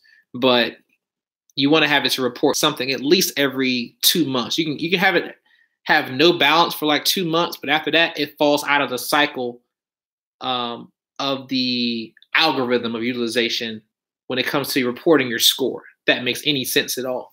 So only go for 2 months without having any balance at all. After 2 months, put at least 1% on that card. Okay. Let's see, which credit cards? TransUnion only pools. Well, as far as major banks would be like Barclays card, and Navy Federal. Now, there are certain cards that pull different bureaus for different cards per state you live in. For an example, a Discover card could pull your TransUnion in one state for the Discover It card. The Discover It Miles card could pull your Equifax, depending on what state you live in.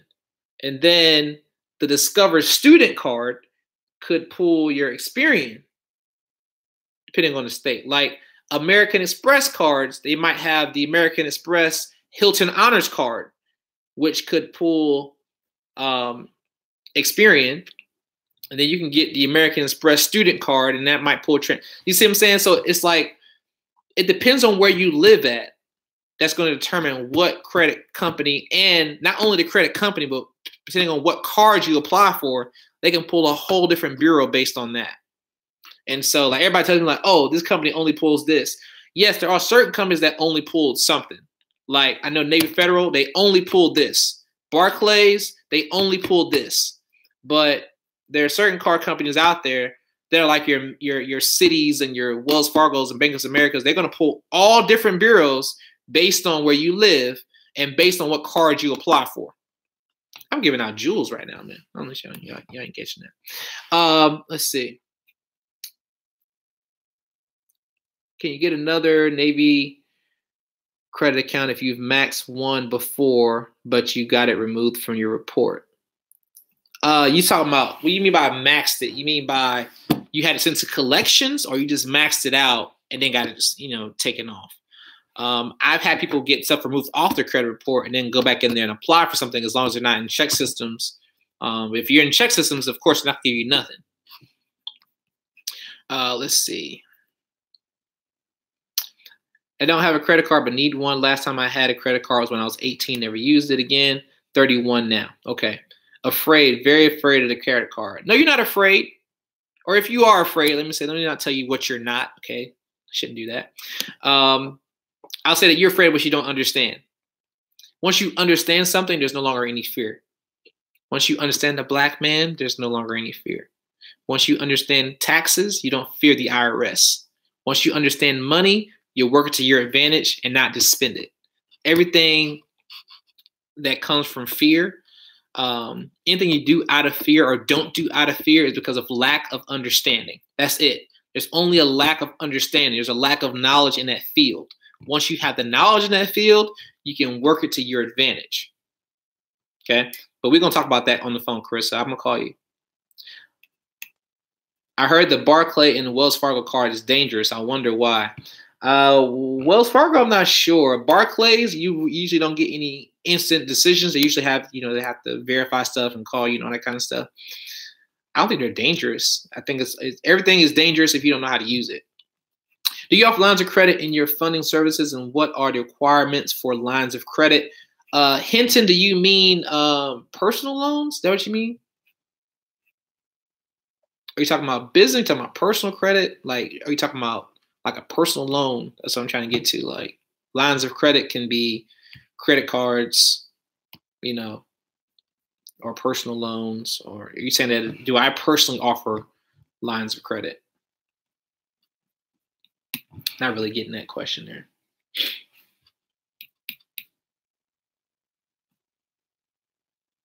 Oh, by the way, this isn't fake, by the way, if you want to see the lighting. I don't have any prop money to show y'all and stuff. I don't do that. This is not none of those like Instagram flexing stuff. See the head right there. There's no. I don't do fake money. Okay, I just want to make that clear because too many people do that kind of crap.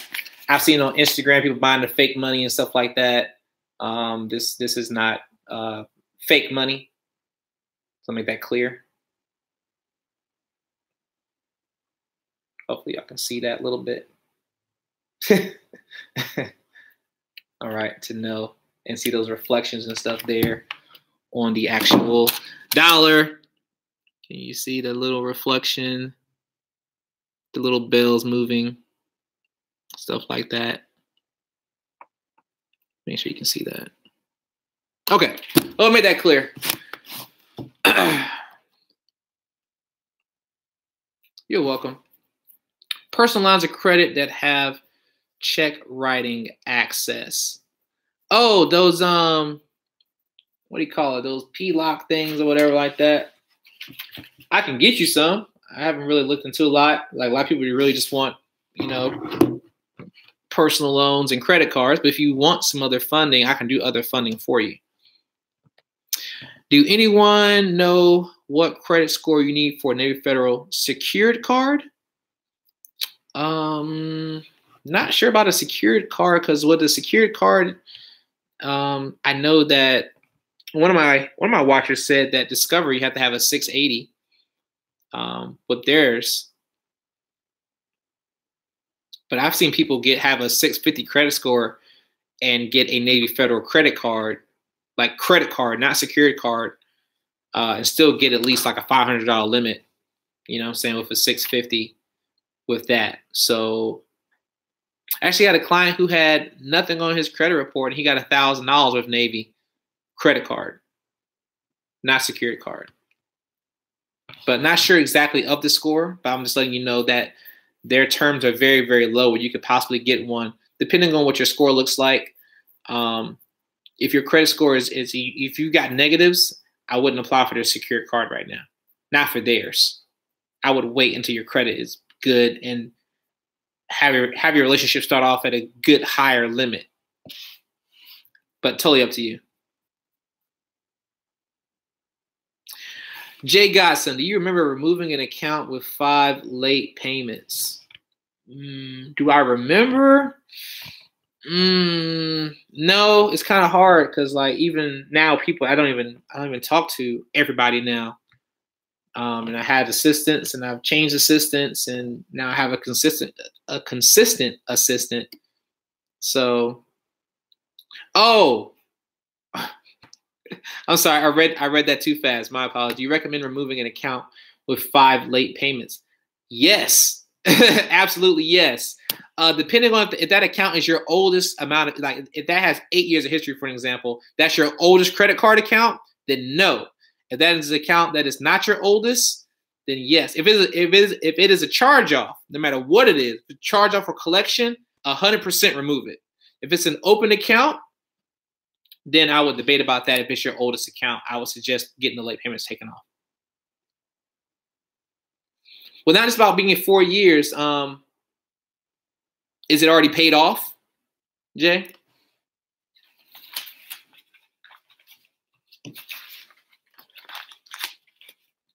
Is it a paid off account?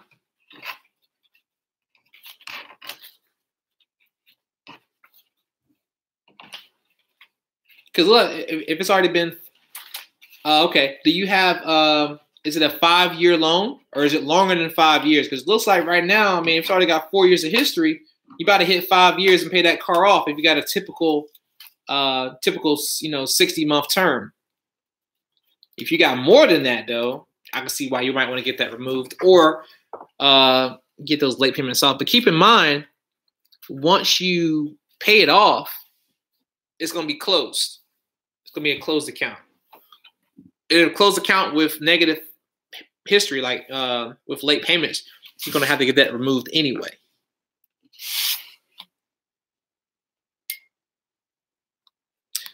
Still open, still paying.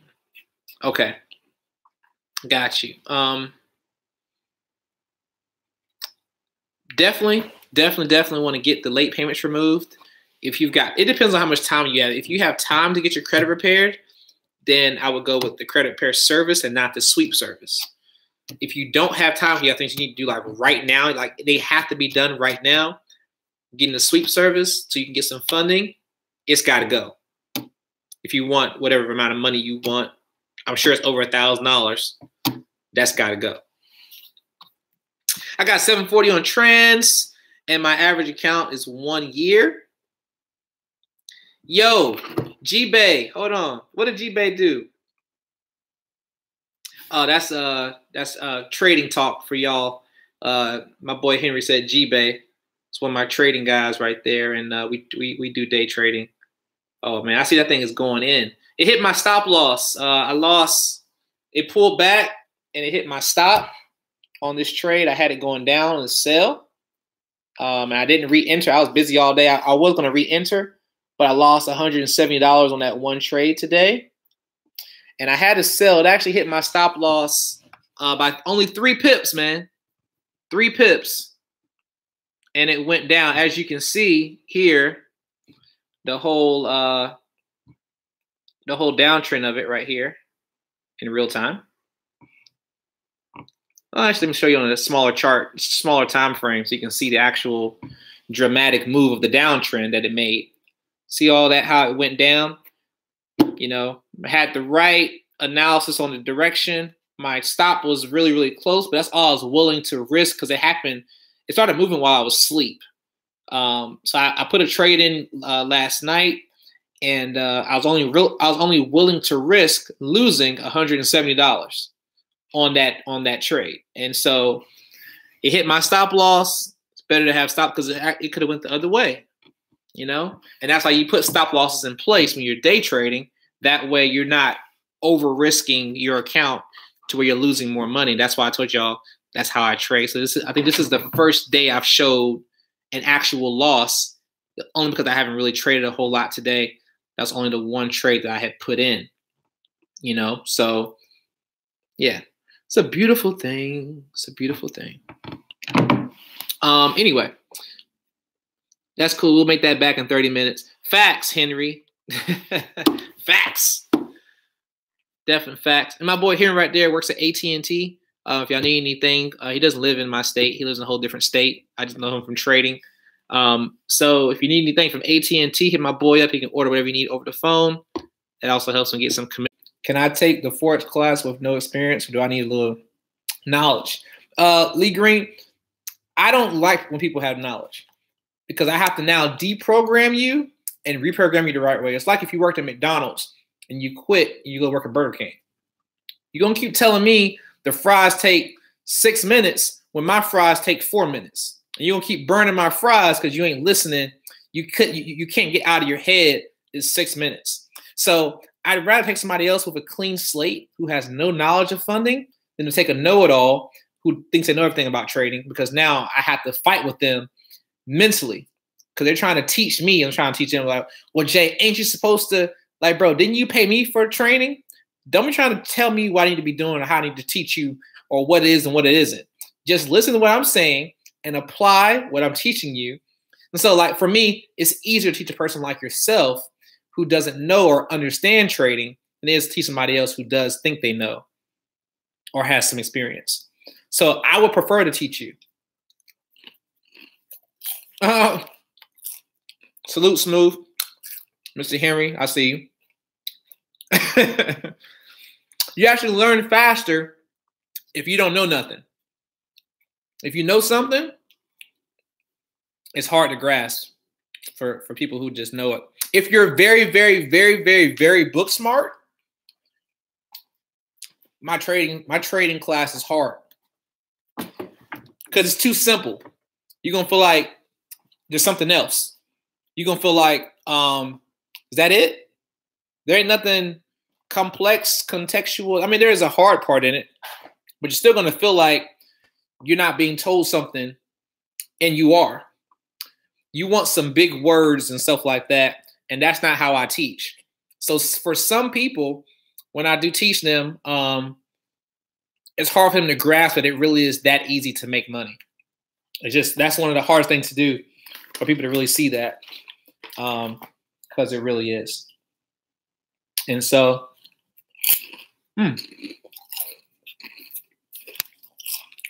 quick house tour, not dirty.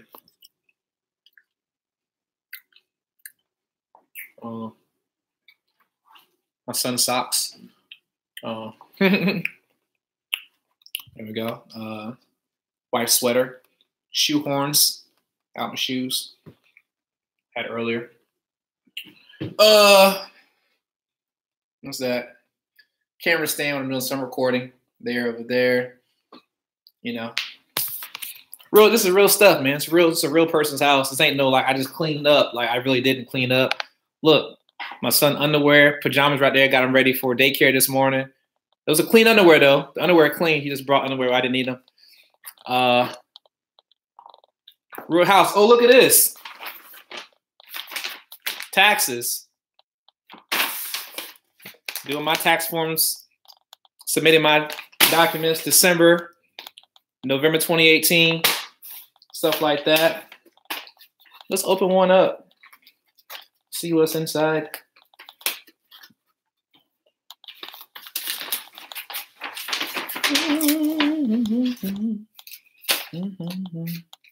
What's that? Receipts. Receipts. All from that month. November. Okay. Boom, boom. In that envelope, these have already been turned in. Haven't even filed my taxes yet. Just got these months completed here. So what was that? I did November, October, September, August, and July. So now I have to finish doing January through June, and I'll be done with putting all my receipts in for my tax deductions and all that. Coffee stand, little alcoholish there. Some Godiva white chocolate. My wine fridge there. This right here is just more of like cups and glasses and stuff for my coffee. Just kind of a quick peek while you're here. Why not? But does anybody have any additional questions? Let's see. I've always wanted to learn Forex. I'm teachable. Yes. And my Forex sessions right now are $297 per session. You do need 2 sessions. You pay for 1 session up front. I don't allow you to pay for 2 because you may not be ready for number 2. Because I care more about having 100% success rate of students than having somebody who doesn't want to listen.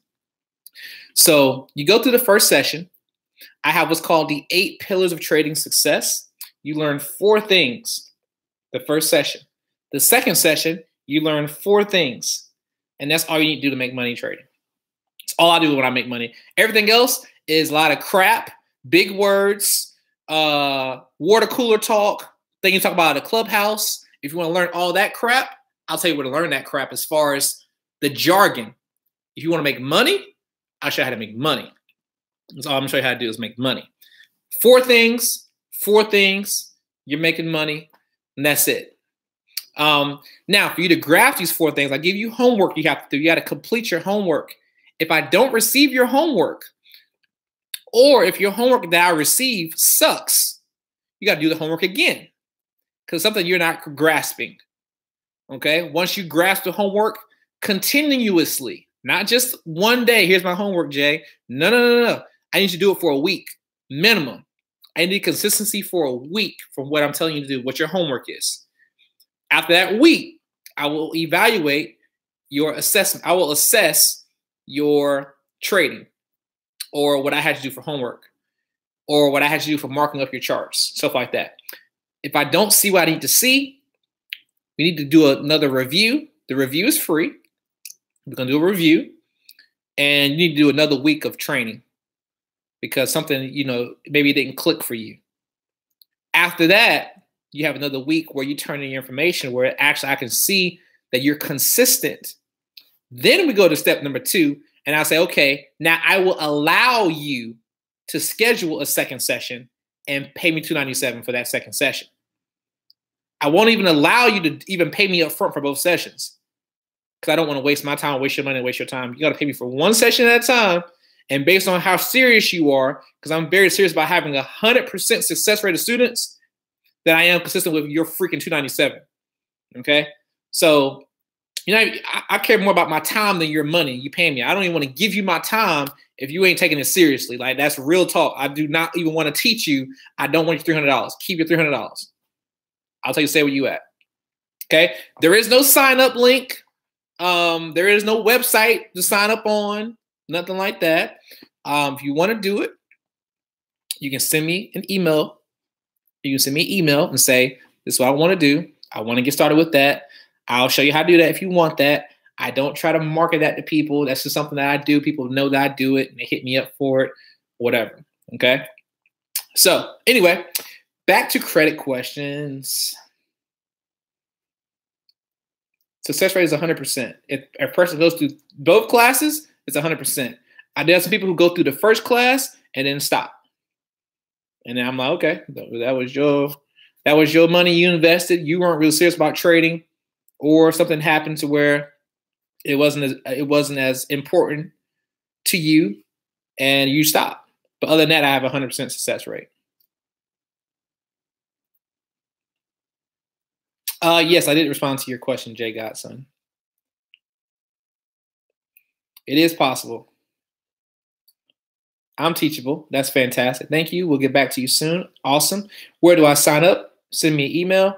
I got 740 on TransUnion. What you think Navy would give me on credit card? I got 4 primaries. How old are your primaries? They'll probably give you $20K. Go ahead and get that Navy Go Rewards card or the Navy Cashback card. Probably get the Cashback card. No, you got 740. Get the Navy Go Rewards card. What's the email? I'll type it in again.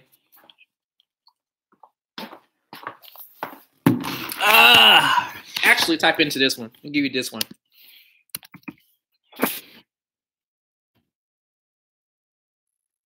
Is rapid delete the same as a credit sweep?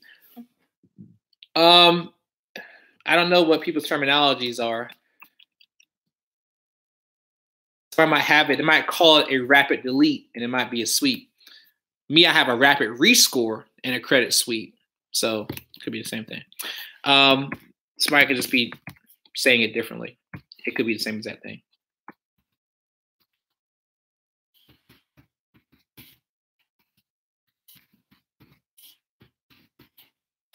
All right, and there's my email once again. There's my email right there. Okay, how many cards can you get from Navy at once? I'm not sure. I've only done one at a time. I did one, came back 6 months later, got a second one. It was either 6 months or 4 months, so around there. But you can have 3 cards with them total, but they're probably not gonna give you more than 1 card at a time. Probably. I haven't tried it any other way. I have only 4. Trucking card, you have 4 what exactly?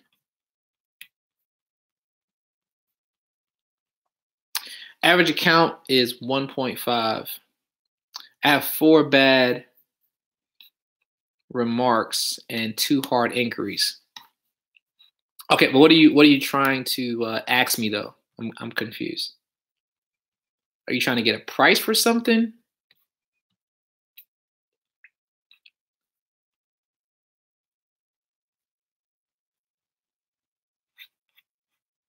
That's fine. What are you trying to get a price for? You're trying to get a price for a credit sweep? Because not just about how many accounts you have, it's about the total number of debt that you have and the total or what type of accounts you have. Are they repossessions and all that? I would highly suggest that you call. Here, I'll give you the number here to call. And you can talk to Dominique about that. Because I need all the details.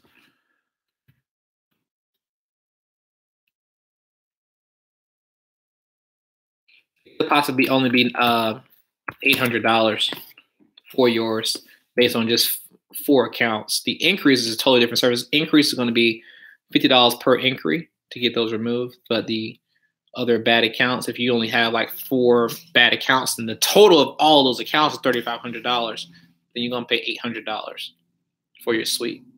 If it's different than that, you're going to pay more. Okay, so just keep that in mind. There is the number right there. And you all, it is 4 o'clock. Definitely should have been out of here before that. But no problem. No problem. Thank y'all for watching this long, for those who stuck around this long. But I'm going to get out of here, get some things done. It's Monday. Already behind a little bit. At least I got a little bit of help. Thank y'all for watching once again. It's your favorite guy in the hoodie, or at least he's trying to be your favorite guy in the hoodie. And you have a great day. God bless you. God bless your finances. Remember, credit is queen. Treat it like it's one. And see y'all next time.